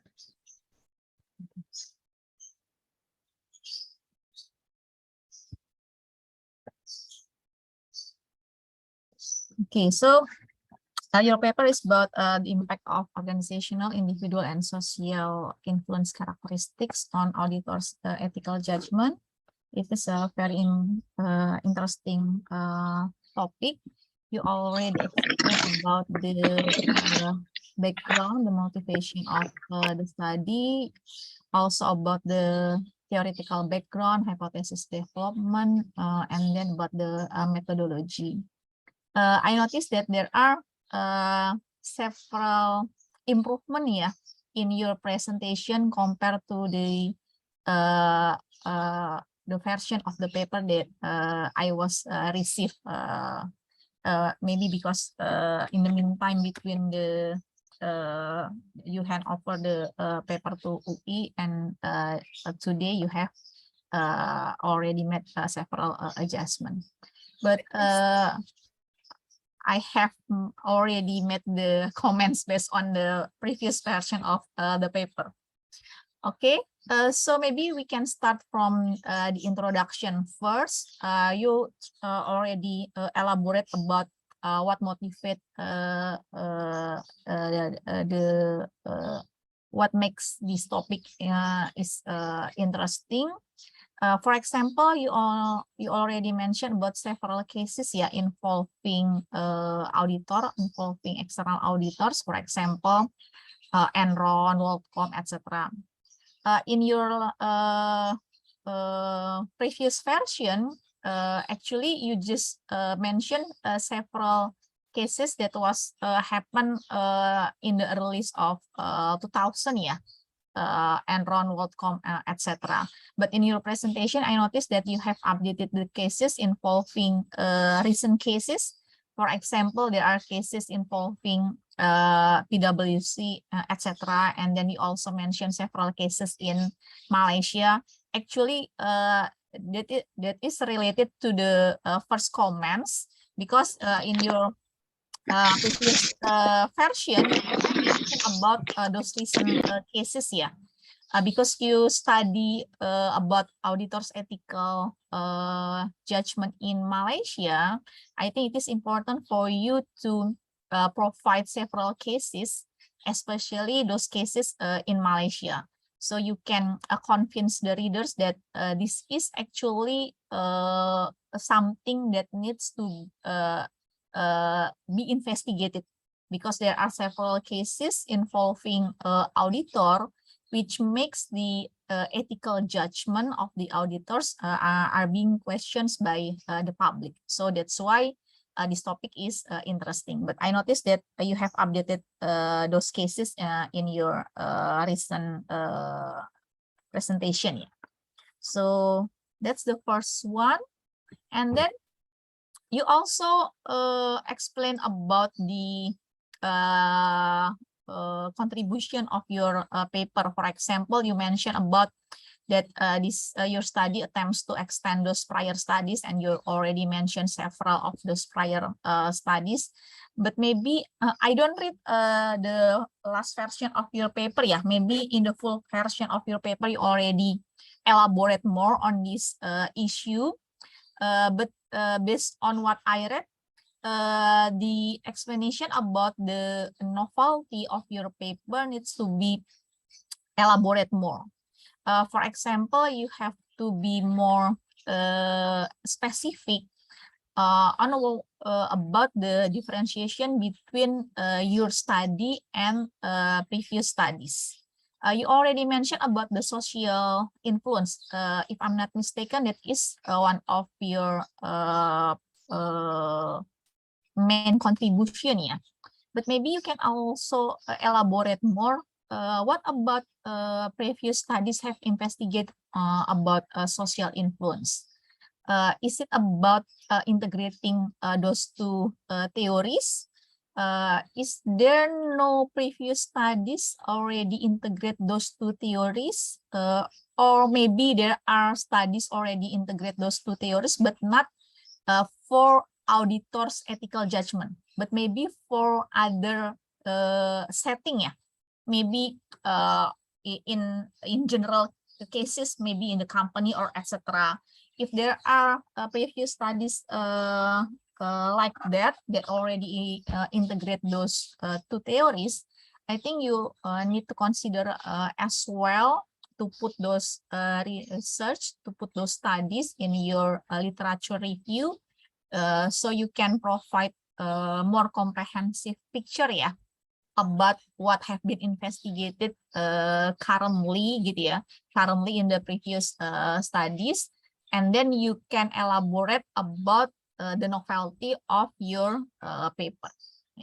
You also need to explain about the importance to integrate those two theories, because you also mentioned about integrating individual and social factors.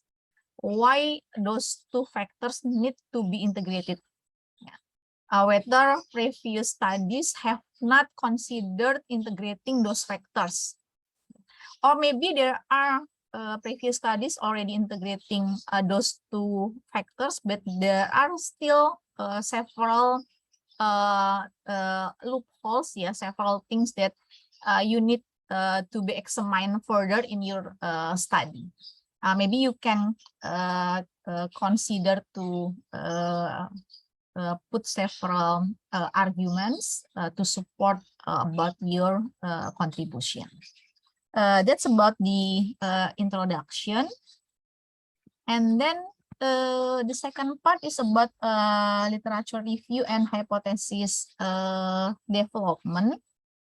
You have several hypotheses in your paper. In your presentation, you also already elaborate about the previous studies related to your hypothesis. In your previous version, I noticed that the theoretical explanation is still quite short. Yeah, it is very short, so it's quite hard to relate those theories with your hypothesis development. So I think you need to elaborate more about this section about the theoretical explanation. Especially, you also mentioned that this is one of your contribution that you integrate those two theories. So I think you should explain about those two theories and then put additional explanation why those theories need to be combined to provide more comprehensive picture, especially related to auditor ethical judgment. And then this also relate to the hypothesis development. You need to clearly link the hypothesis development with the underlying theories. Maybe I believe that you already improve this section as well, yeah, probably in your latest paper. And then based on your paper as well, all the hypotheses are stated as two tails. But based on your presentation, based on your explanation in your paper, which use the two theories, yeah, maybe you can consider to use the theories so that your hypothesis can be stated as one tail. I'm not saying that you have to use one tail hypothesis for all your hypotheses here. If there are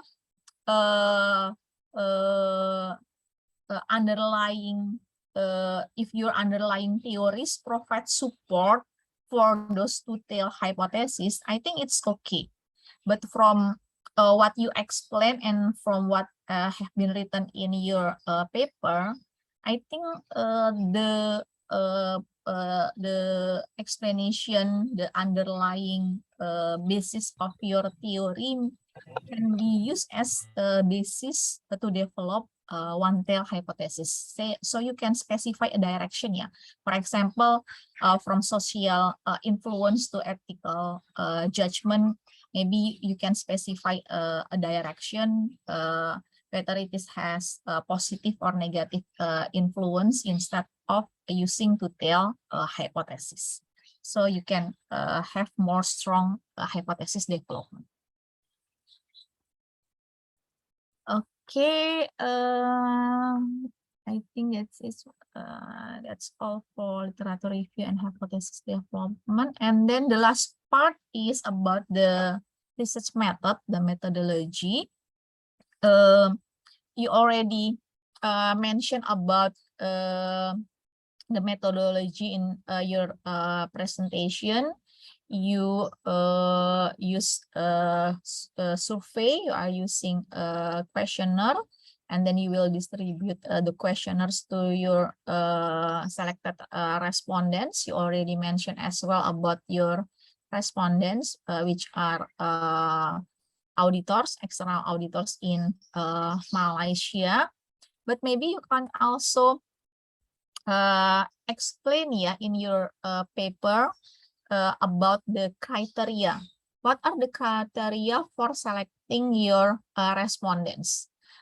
Maybe you can have, for example, yeah, working experience criteria to select your respondents. Maybe for example, if the respondents only have maybe less than 5-year working experience as an auditor, maybe you consider those auditors are not appropriate as your respondents. It is just an example, but sometimes we need to select the respondents that we think they have more experience, they have more qualifications, so that they can provide answers that you are needed to answer your questions. So maybe you can consider, for example, working experience, or maybe you can consider other factors to select your respondents. But if you think that all auditors are capable of fill in your questionnaires, of being your respondents, you may also explain why do you think all all auditors are being selected as your targeted respondents. Yeah. The same goes with the audit firms. You already mentioned about that you will select audit firms, if I'm not mistaken, from your presentation, random sampling and then stratified random sampling, if I'm not mistaken, because it's not in your paper. But I just wonder, is there any criteria as well to select these audit firms, or are you just being random? It is also related to the distribution, yeah, of your respondents. What do you mean? You mentioned about the stratified sampling. Do you mean you stratified based on geographical distributions, or by something else? Maybe you can provide specific details on that sample selection. Professor Dr. Okay. Sylvia, kindly reminder 2 minutes more, Professor. Okay, noted. Thank you. Okay, and then you also said that you will use the measurement from previous study.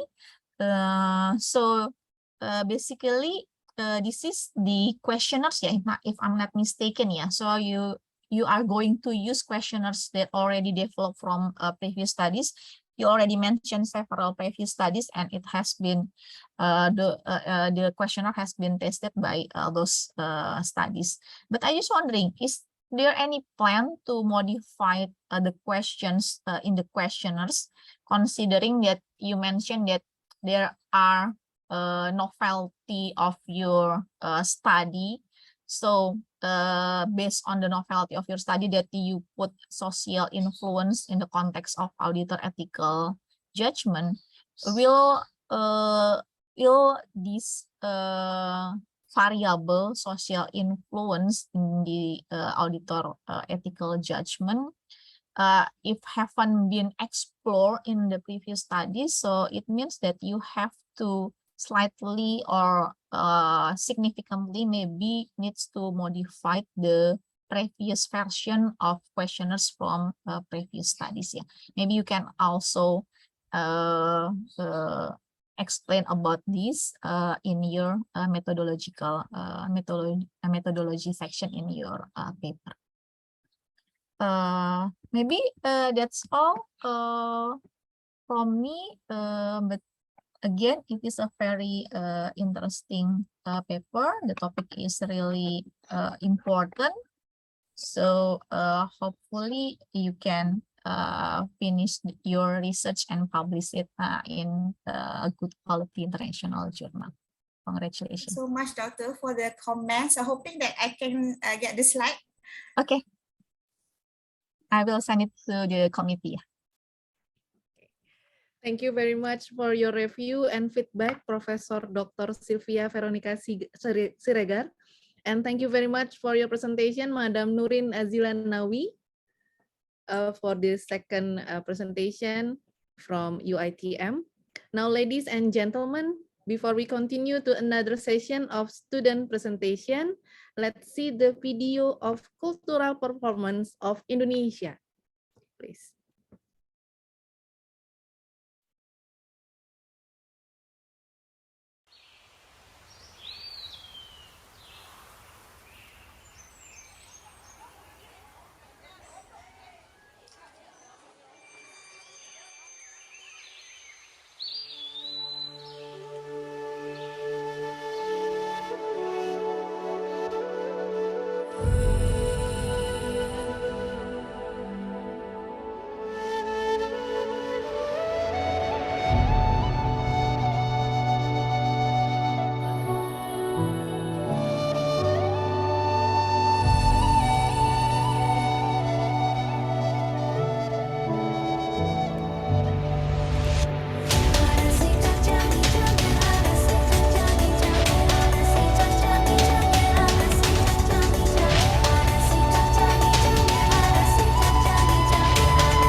Karena corona ini ampun. Iya, hanya masuknya kan kadang terpaksa karena sedok. Misalnya para penari, para penabuh boleh berkumpul, boleh latihan, boleh ngayah ke pura-pura. Mudah-mudahan dipromosikan lagi sama pemerintah untuk pariwisata rezeki. Nah, kan rezeki mandan di seluruh Indonesia. Putri cening ayu, ngijang cening juma, meme luas malu, kepekan membelanja, apang ada darah nasi.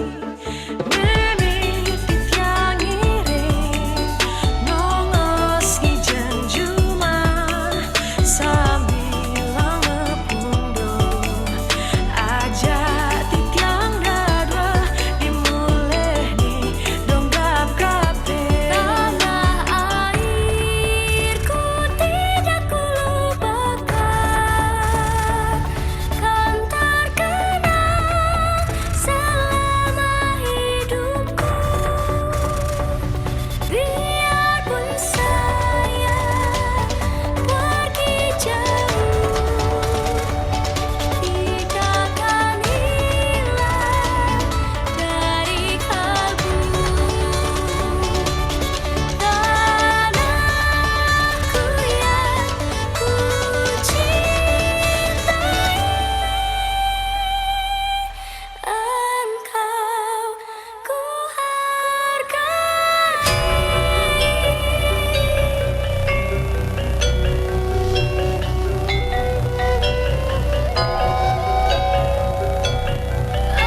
Please, Ili, for your session, the student presentation, third speaker. Okay, thank you, Ms. Hardini. Thank you for the cultural performance video from Indonesia, such a good performance from Indonesia. And now we proceed to the next session. Ladies and gentlemen, now it's time for the third speaker on this County Research Forum. A student from Universitas Indonesia, Madam Siti Rahma, will present her paper entitled The Effect of Family Ownership on Tax Aggressiveness with Political Connections as a Moderation. Would you please welcome Madam Siti Rahma? The session is yours. And you have 15 minutes from now. Assalamualaikum warahmatullahi wabarakatuh. Can you hear my voice clearly? Hello? Yes, we can hear you clearly. Good morning, ladies and gentlemen. Now, thank you for the opportunity. Can I share my screen?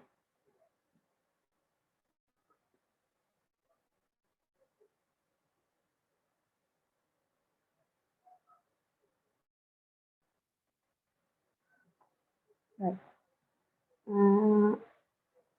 Let me present my paper. This paper, part of my thesis. My name is Siti Rahma with my supervisor, Dr. Dahlia Sari. Now, the title of my paper is The Effect of Family Ownership on Tax Aggressiveness with Political Connection as a Moderation. As it knows now, more than 5% of the company in Indonesia have a family ownership structure. This also explained in the research from Ying et al., where the family ownership company usually pays great attention to their reputation and maintain their good name of family. This is similar with the theory of socio-emotional wealth, but however, the research from Sucahyo et al. Proved that the family ownership company in Indonesia are still detected to be doing their tax aggressiveness. Many factors of the company to do their tax aggressiveness. One of the driving factors for the aggressiveness tax management is political connection. As it known that the management and government certainly have different goals. In agency theory, explained that the government want the company pay the maximum tax to the state as a result of their ownership in company. But the company or the management want to increase their profit, so the value of the company can be increased. So that management will be minimize the tax burden, so the company can increase their profit and higher than their value their company. This is the literature review.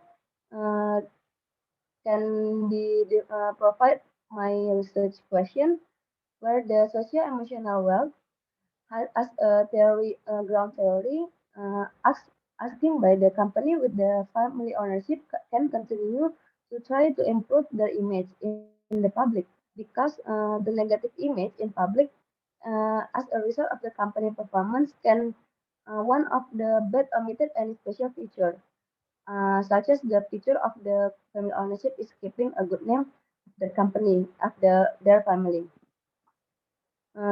This argument supported by the previous research conducted by Mensing et al., Hidayati and Yanti, Burma et al., and Chen et al., where they are said the same argument where the company with family ownership are more focused on performance of their company that can be increased in the long run performance. Next, The ground theory I use in my paper is agency theory, where the agency theory as a result of surrender of authority from the principal and agent in carrying out their company operation. This is this process researches uh,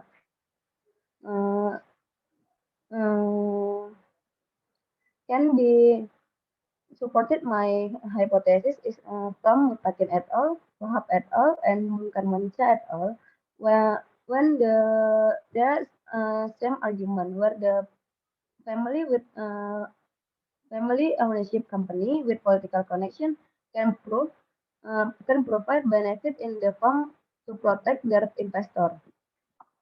And the second argument said the first benefit obtained by the company with political connection such as can lower detected due to the protection from the politici. Second, easy to access the regulation, so the company can know the loopholes of the tax legislation.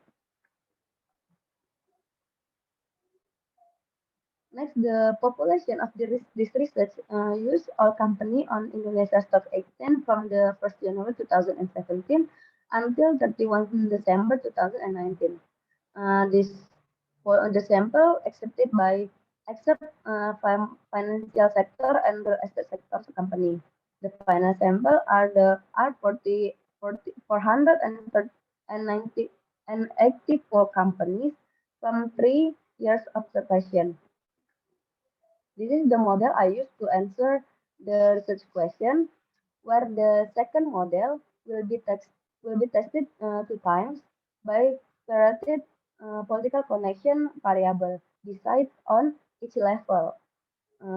Next, this is the measurement of the variable, where the tax aggressiveness will be measured by CETR, family ownership will be used dummy variable, political connection will be using measurement by develop Chen et al. This is the one of my novelty, and the control variable are using ROA, leverage, and PPE. This next section is the example of political connection operationalization, where this example I use PTMNC Investama for the example to calculate their political connection. Where the Haritano as a president commissaries who have the political connection at the center give a score 3. The same score for the Liliana Tanu, cause her political connection in center 2, cause she active in Hanura party, same like her husband Haritano. And next the Valencia Tano given score 2 in province cause her have running for the legislative election at Central Java.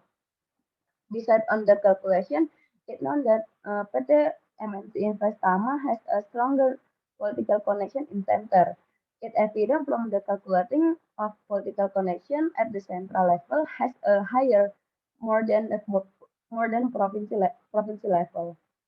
After calculating the total scoring of each connection, regression linear will be carried out by calculating the natural logarithm from each total scoring, so that the PC index from PT MNC Investama is logarithm natural from 1 plus 8, and furthermore, the political connection index for each level will also be calculated, so that the central level political connection index is from logarithm natural 1 plus 6, and the province level political connection index is logarithm natural 1 plus 2. And the city level political connection index is from 1, logarithm natural from 1 plus 0. Next, this is the descriptive statistic result of each variable. It can be seen that the beside on standard deviation result from CTR reflects 36% with an average minus to 23%. The minus number here is the result from multiplication -1 for all CETR results. So the statistic results are in linear with my hypothesis. Besides on the average, known that the rate from by company paid, there are still below the rate from government rate. It's likely that the sample of the company are still reducing their taxes. Next, the most company in Indonesia is owned by non-family ownership. The statistic descriptive said the value of the family ownership just 25%. The meaning that the only 25% of the company has family ownership structure. Another that 46% of the company in Indonesia have political connection that indicate some company in Indonesia have political connection in their ownership. Reminder, you have 5 minutes more. Yeah, thank you. From the regression result, we know that family ownership has a negative effect to tax aggressiveness. This result is linear with socio-emotional wealth theory and supported my hypothesis. This result also accordance with the current situation in Indonesia, where the Minister of Finance give an award for the contribution of family ownership company who obey their taxes.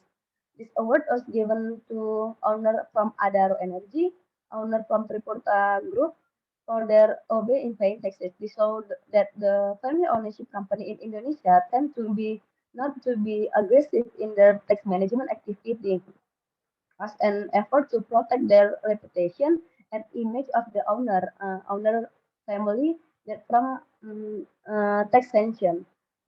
Next, the family ownership company will be trying to avoid their taxes aggressiveness activity because they are believed to have a great incentive from the monitoring management activity. Next, this result from to answer my second hypothesis. This regression linear rejected my hypothesis where the political connection cannot weak the relationship between the family ownership and the tax aggressiveness. It's because the freedom of the mass media in broadcasting news in Indonesia can raise concern for the family ownership company to act inappropriately, including conducting overly aggressive to their tax. In addition, the level of education owner also support the goodness of the democracy system in Indonesia. Next step is the proof that overview of relationship of family ownership to political connection besides on each level. The regression result prove that the was not influence can of the interaction between family ownership and political connection beside each level. This result is linear with the result from regression linear total political connection variable. So the family ownership can enterprise with political connection in central, province, or city area don't have any effect on management to carry out their tax aggressiveness. So the conclusion of this paper, the family ownership in Indonesia proof has a negative influence or negative effect on tax aggressiveness. Next, the moderation variable is political connection in the study not cannot influence the family ownership and tax aggressiveness. This because the education level of the owner cannot tolerate any action can that damage to reputation. And the other side, mass media in Indonesia can supported the damage to not doing the tax aggressiveness. Next, the political connection by family ownership company on each level also cannot impact the tax aggressiveness. recommendation for the future research. This research has many limitations. Also, I know that can be refined from the future researcher, where the future research can be used measurement other than CETR to detect tax aggressiveness, and to measurement from family ownership in the study was limited to only 5%. Further research can be developed using ultimate ownership, and for political connection by looking at political parties that are in power or in not in power as supporting indicator, so that the measurement from of the political connection become better. That's all from my paper. I also received receive receive review from the professor. I give it back to Elsie. Okay, thank you very much for your presentation, Madam Siti Rahma. And next, we will listen to the review by Dr. Wan Zurina Nik Abdul Majid from University Technology Mara, Cawangan, Kelantan. So the screen is yours, Dr. Wan Zurina. Okay, Assalamualaikum. Thank you. All right, let me share the screen. Actually, I have read the manuscript from Siti Rahma. So first of all, congratulations. This is interesting topic. This one PhD, Siti Rahma. Master student. You are doing PhD now?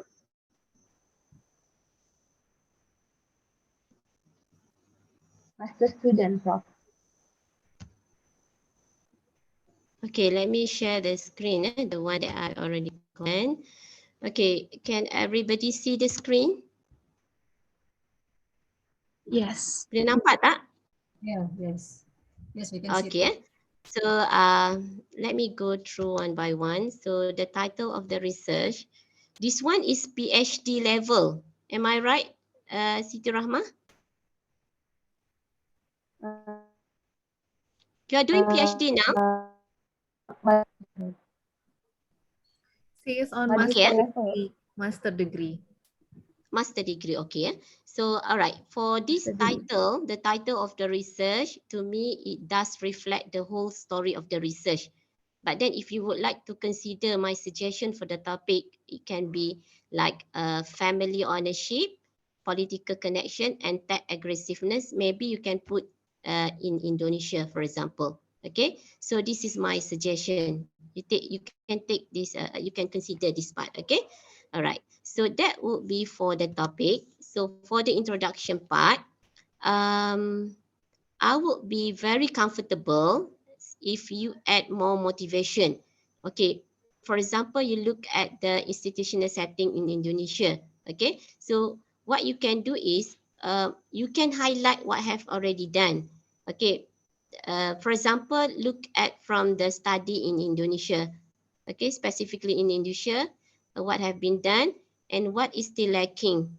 So that would be motivation to your study. Okay, that would be very interesting lah. Okay, all right. For problem statement, okay, to me it's already clear why you want to do that research, but you need to improve certain part because the issue in your study is that aggressiveness. Okay, so maybe you can quote the current situation of the issues, especially in Indonesia. Okay, in relation to tax aggressiveness. Okay, so that one, if you manage to do that, I would say your problem statement will be strengthened.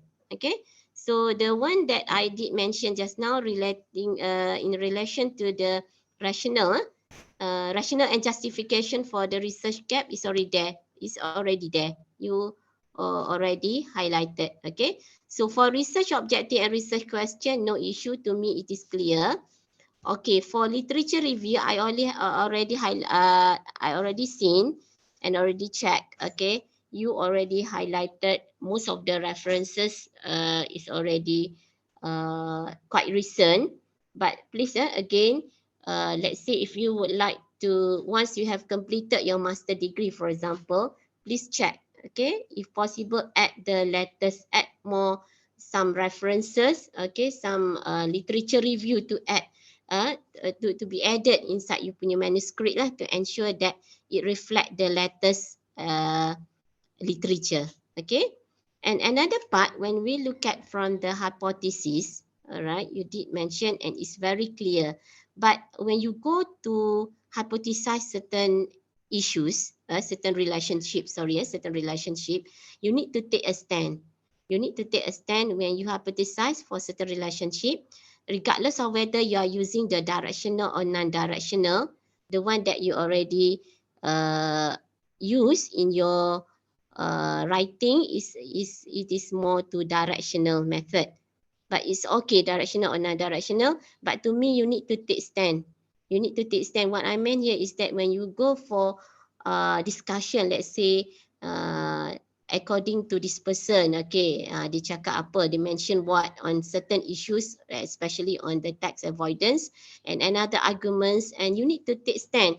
When you would like to hypothesize, let's say you did mention just now, apa tu, in relation to your the relationship, yang mana family ownership negatively affect tax aggressiveness. Okay, before you come to that hypothesis, the arguments, you need to stand, you need to have final discussion from your own in relation to what have been hypothesized. Okay, right. In relation to research methodology, right, to me, do you have sample selection procedure, Siti Rahma? Yes, I have. You have the sample selection procedure. Yes.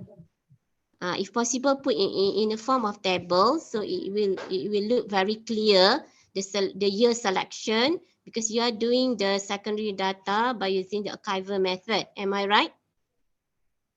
Yes.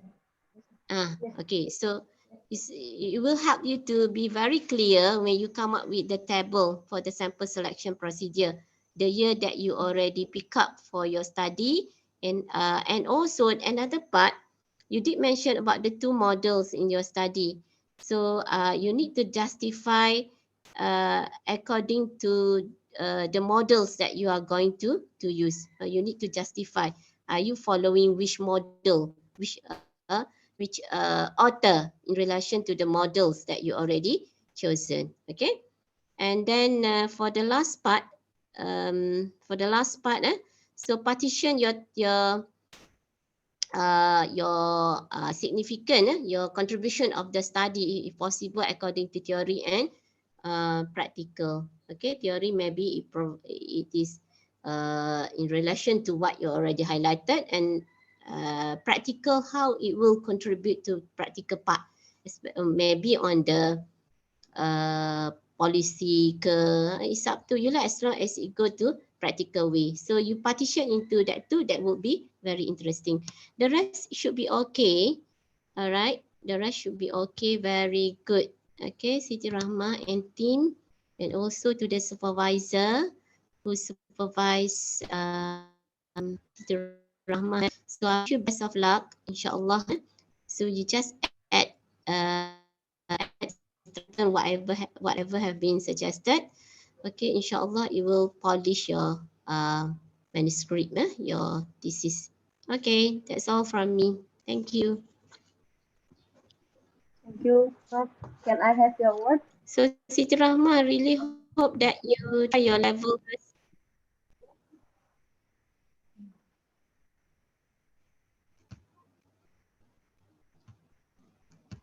Yes, sir. Sorry. Siti Rahma, I can't hear your voice. Is that because of the technical problem on my part or at your part? I'm not so sure, but really hope that you managed to hear my comment. So really hope that you are able to improve your writing. Okay? Okay, Siti Rahma? Yes, thank Okay. you, doctor. That really can make my paper better. Can I have your word?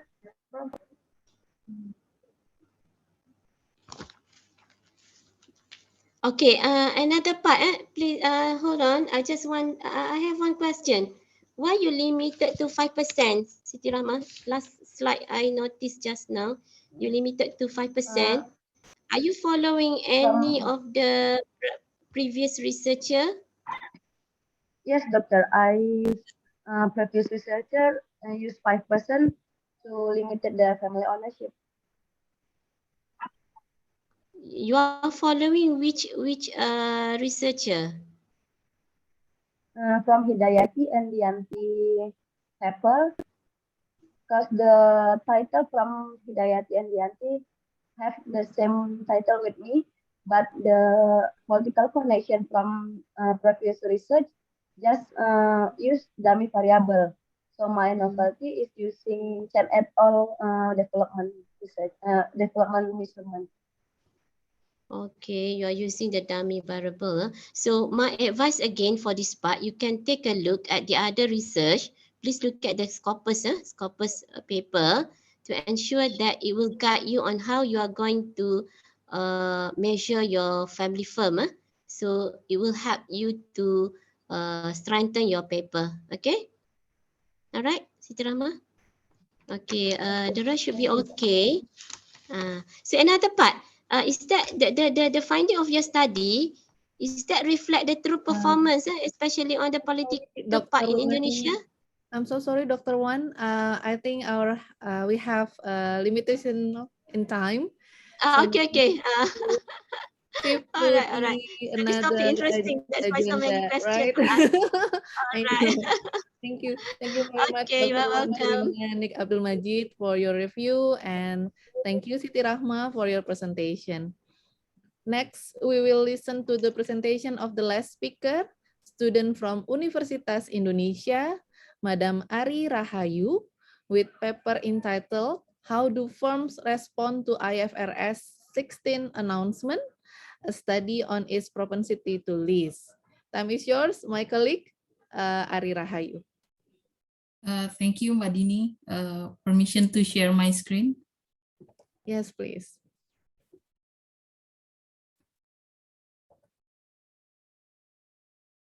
Your time will be 15 minutes, yeah, Madam. Okay. Yeah, please. Okay. Hello, everyone. Good morning. I'm going to present our paper on how do firms respond to IFRS 16 announcement. It's a study on firms' propensity to lease. Okay. First of all, what is propensity to lease? It's basically a tendency to lease as compared to overall investment financing source. So in this study, we view lease as an alternative financing source for firms' investment. And we use BATI's measures, which is capitalized operating lease per PPE plus the capitalized operating lease. Okay, so why does this topic matters? One of the main issue regarding lease is that it is not that much different than installment purchase or buy loans, for example. So why do firms lease? There are two arguments on this. The first one is there is a actual business reason, a good ones, in which firms do prefer to lease certain type of assets. For example, a specific asset or novel risky assets and assets that were unattainable if firms were to buy it. Why do firms lease these assets? Because it's easier and it's less risky for firms to just list those assets. And also there are certain firms that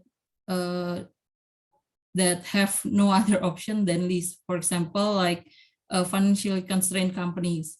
Financially constrained companies, they cannot, they don't have that much internal funds, and also they could not get conventional loans from banks. So they, in order to expand their investment capability, they choose to lease.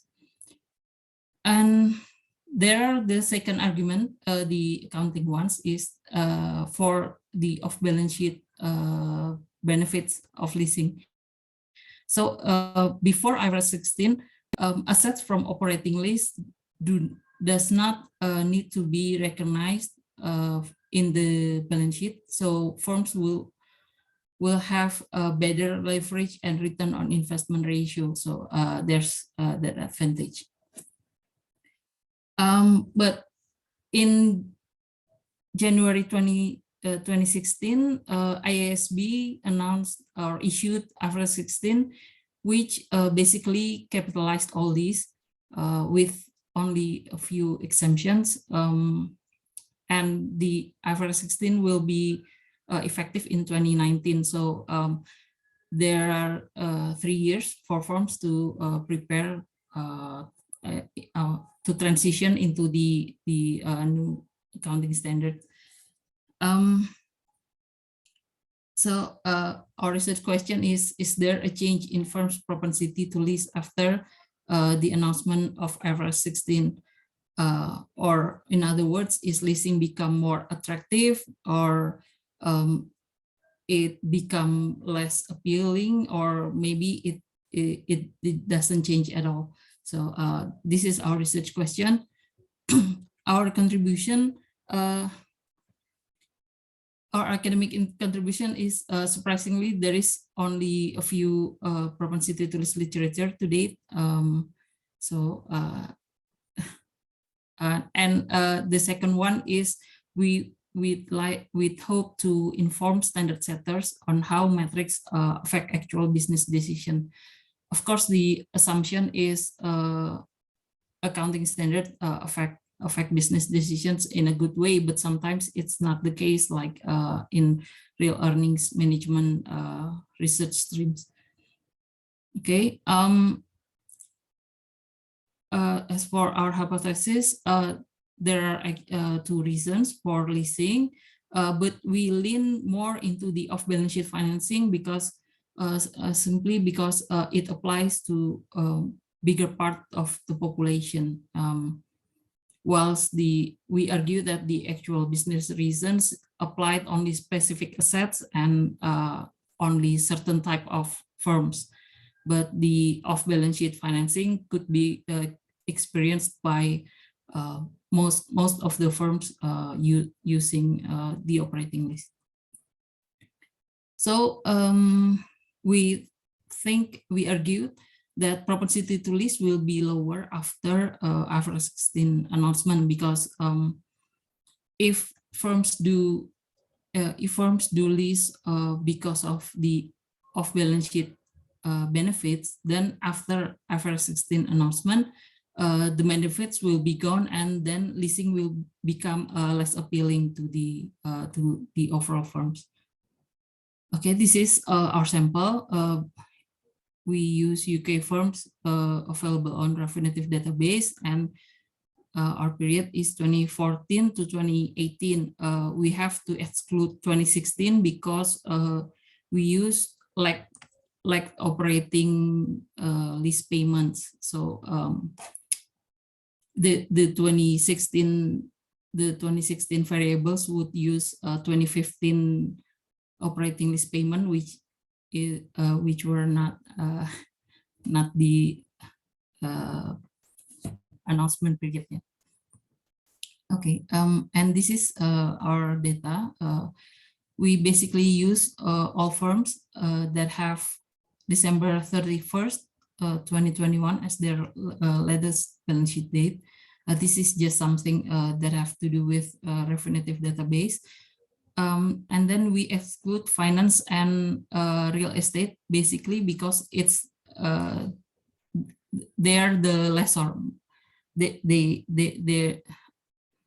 do leasing, but from a lesser side, and because in the lesser sides, the accounting in the lesser side still pretty much the same with IAS 17, so we exclude them.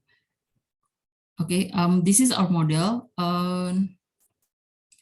The control variables are variables for proxies for financing constraints, and then leverage is a proxy for access to conventional loans from banks.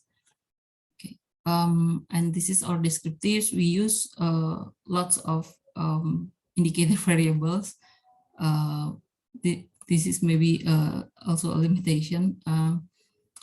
And this is our correlation. As we can see, the proxies for the financing constraints correlated to one another, which is yeah, because they represent the same concept. And this is our result. The surprising thing about our result is we have positive association between average 16 and propensity to lease. So the propensity to lease is actually higher in the period after the announcement, and whilst the other variables is as predicted, except the no dividend variable, which is not significant. Okay, why do propensity to lease higher becoming higher after the average 16 announcement? There are two possible explanation. First, maybe it is a positive trend on leasing business, so it became higher because leasing market become much bigger. But then there's also an off-balance sheet possibility, which firms might be paying lease liabilities upfront in order to have a smaller lease assets and liabilities in the 2019 when they have to recognize it on the balance sheet. So there's yeah. Reminder, 3 minutes more. Oh, okay. Thank you, Madi.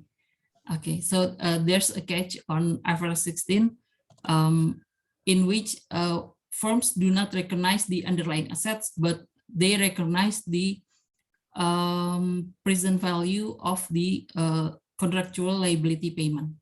Okay, so here is our limitation. First, we have only limited sample, only limited to UK, and then our proxy is pretty simple and not totally accurate. So we have to it can be a bit ambiguous. And then the third one is we exclude the effective period, which is unfortunate because it actually can give many insights, I think. So our suggestion for further research is to extend the sample, and maybe if you can develop better proxy for propensity to lease and to extend it into effective period. Okay, that's it. Thank you very much, Pak Dini. Yes, thank you very much for your presentation, Mbak Ari Rahayu. Next, we will listen to the review by Associate Professor Dr. Marziana Madah Marzuki from UiTM Cawangan, Kelantan. Time is yours, Associate Professor Dr. Marziana Madah Marzuki. Okay, thank you, Dr. Hardini. Okay, good presentation. How should I call Dr. Ari? Or no, I'm a student. Oh, sorry. PhD student or master student? Yes, I'm a PhD student. PhD student. Okay, that's good. That's good. Okay, let me share my screen. Okay. So can you see my screen?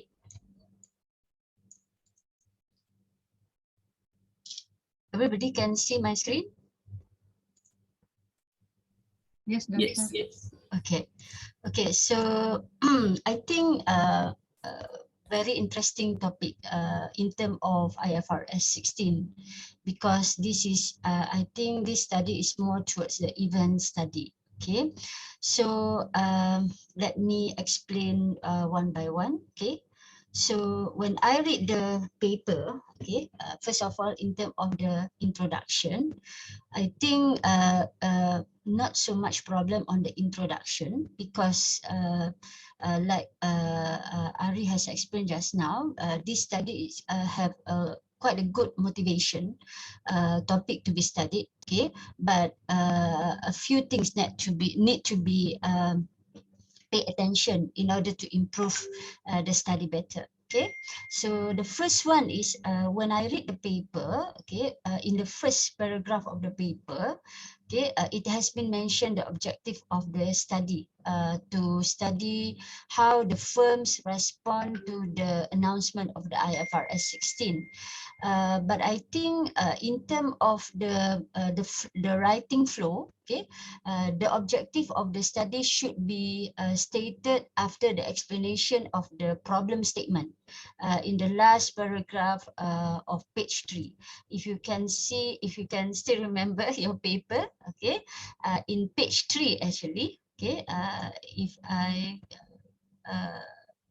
if I see this your paper here, okay.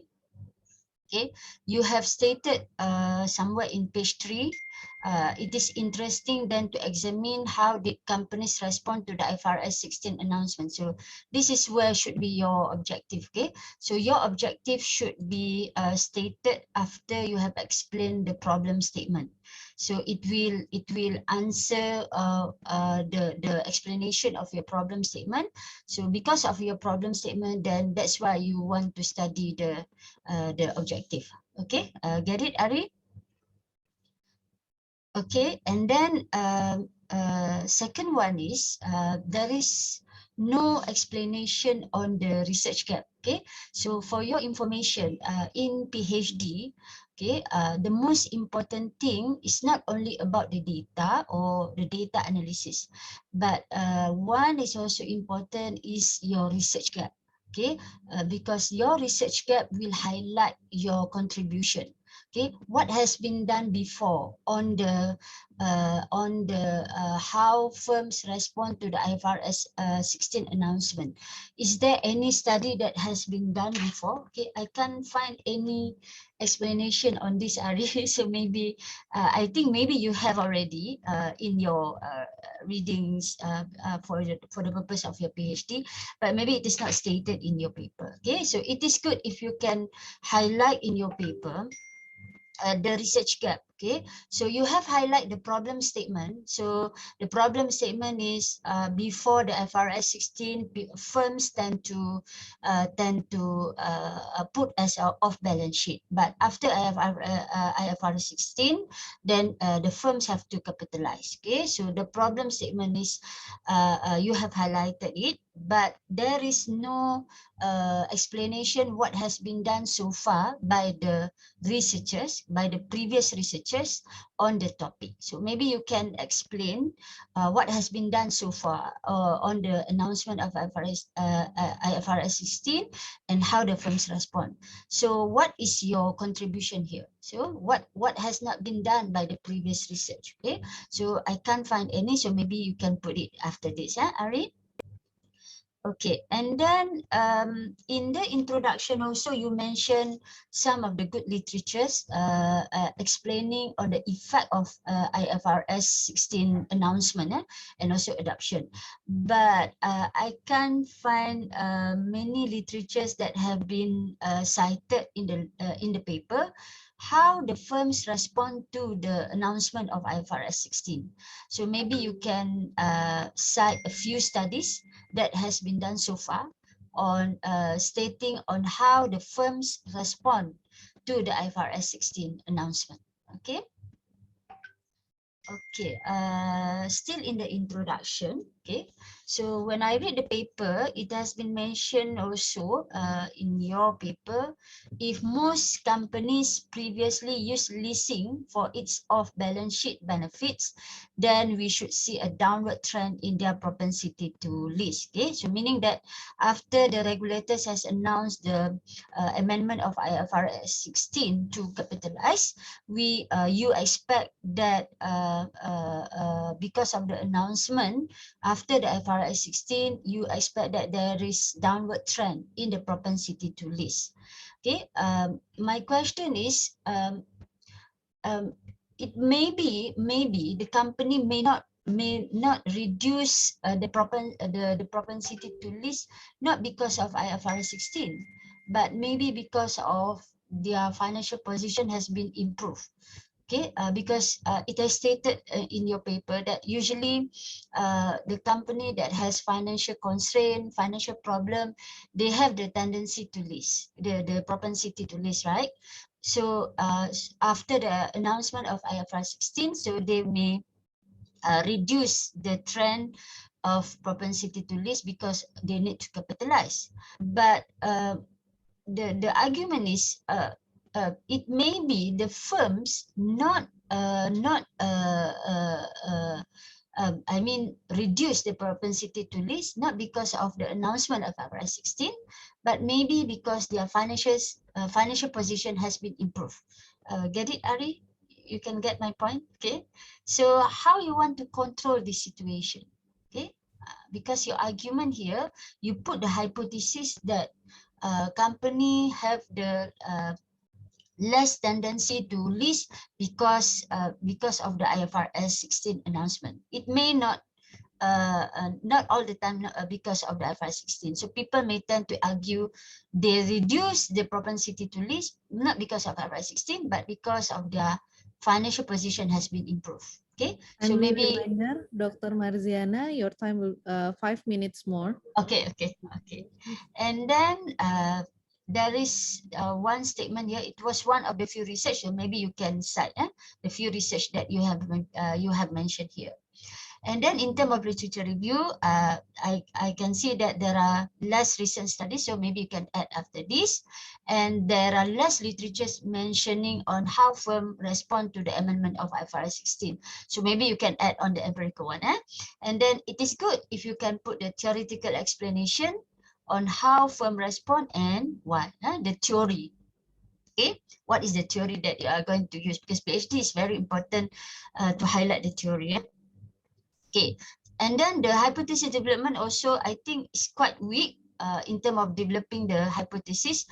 Before you come up with the hypothesis, maybe you should highlight also more elaboration should be put on why firm choose off balance sheet financing mechanism and why and how the firms respond to the IFRS 16 announcement.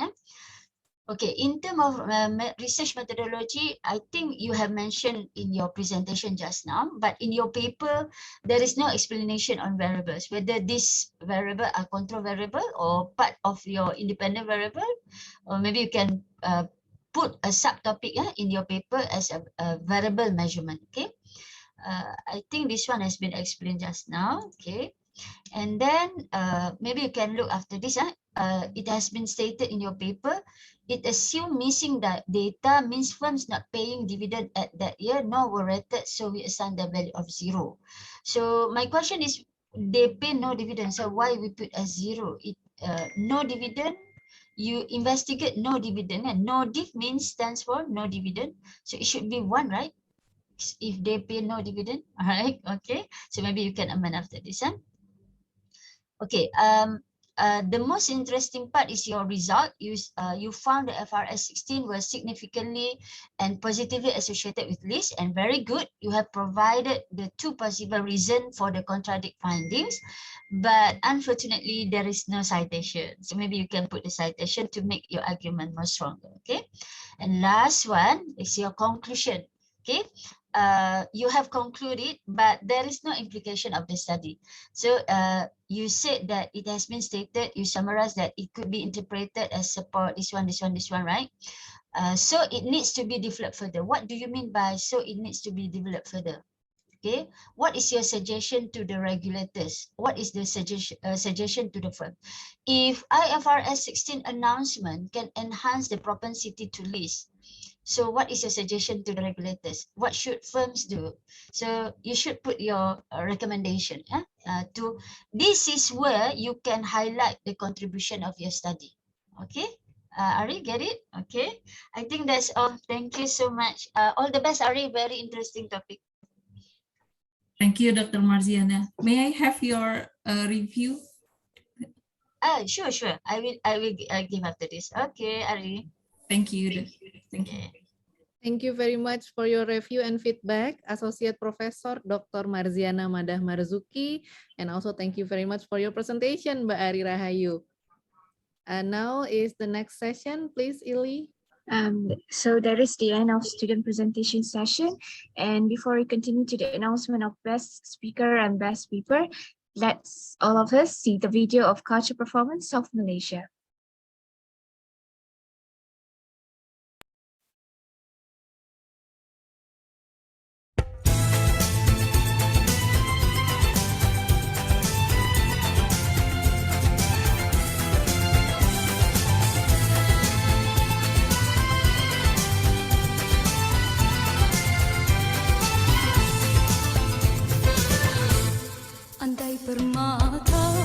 Andai permata jadi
And thank you. So now we're going to proceed to the next session, which is the announcement of best paper and best presenter.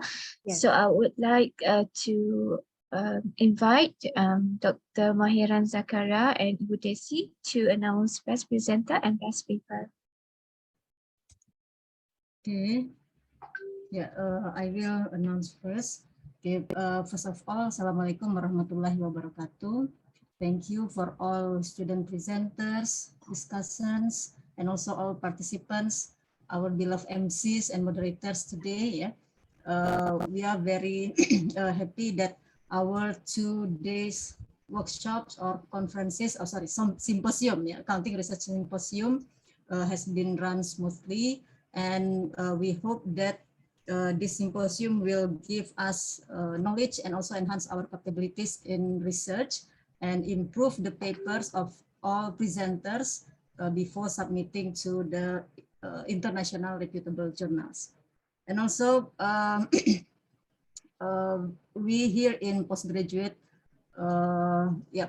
in accounting, postgraduate program in accounting, FEB UI, we usually will also continue with other events. So please follow our social media in Facebook, LinkedIn, and also Instagram. We will continually announce the events, the workshops, or also training, research method trainings. For example, in September, I think we will continue to hold a symposium or workshop on IT research or artificial intelligence research. So that I hope you all can always join our events, workshops, symposium in order to get the knowledge and also enhance our research capabilities. Okay, and then I will announce the best paper for today. I hope that this will not encourage who did not get the awards, because we try to be fair, so all participants, all presenters will be awarded the best presenters or best papers, and it is very difficult to decide. I'll start from the second best paper first. Wait a minute, Dr. Dahlia or Mas Heri, are you ready with the certificate? I will announce the best paper. Okay, the best paper for today is the second best paper goes to Madam Ari Rahayu. Congratulations. And then the first best paper. The first best paper goes to Siti Rahma Siregar. Oh yeah, Dr. Dahlia, you'd like to present the certificate? Yeah. Okay, so this is the second best paper is Madam Ari Rahayu, Ibu Ari Rahayu. Yeah, congratulations. And then the first best paper goes to Siti Rahma Siregar. Okay, congratulations to all best paper today. Yeah, the first and second best paper. Hope that the reviews can further enhance your research and publications. Thank you.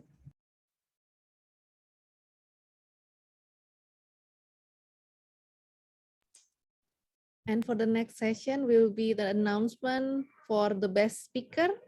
We would like to invite Honorable Professor Madya Dr. Mahiran binti Zakaria from UiTM Cawangan, Kelantan. Please, Professor. Thank you, Ms. Hadini.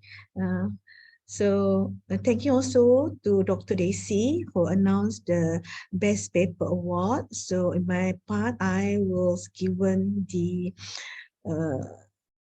authority to announce the best presenter. For the first best presenters goes to Madams or Miss Nurin Azila Nawi from University Technology Mara.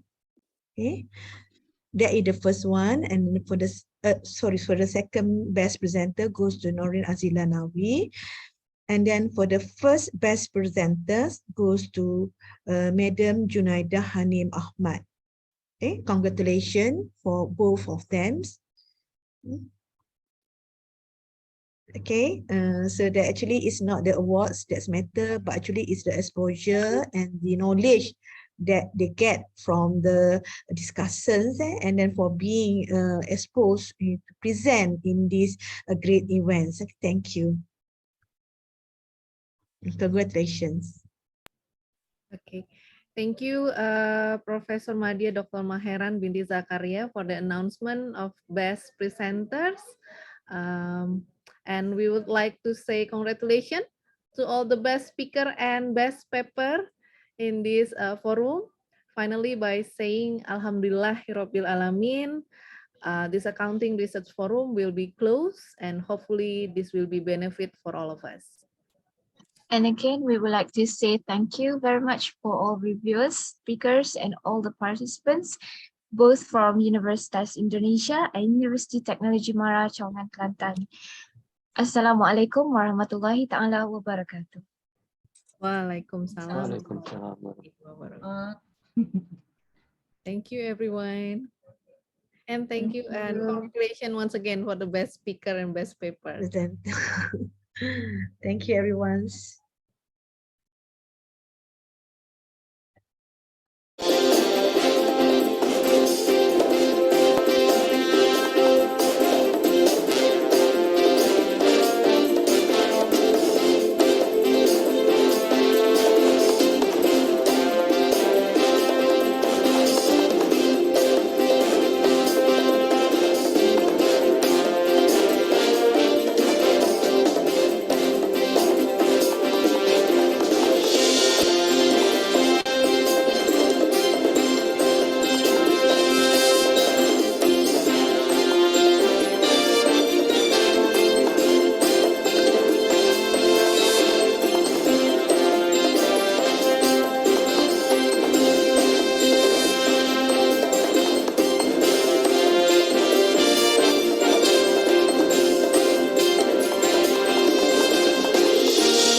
Thank you all. Izin pamit.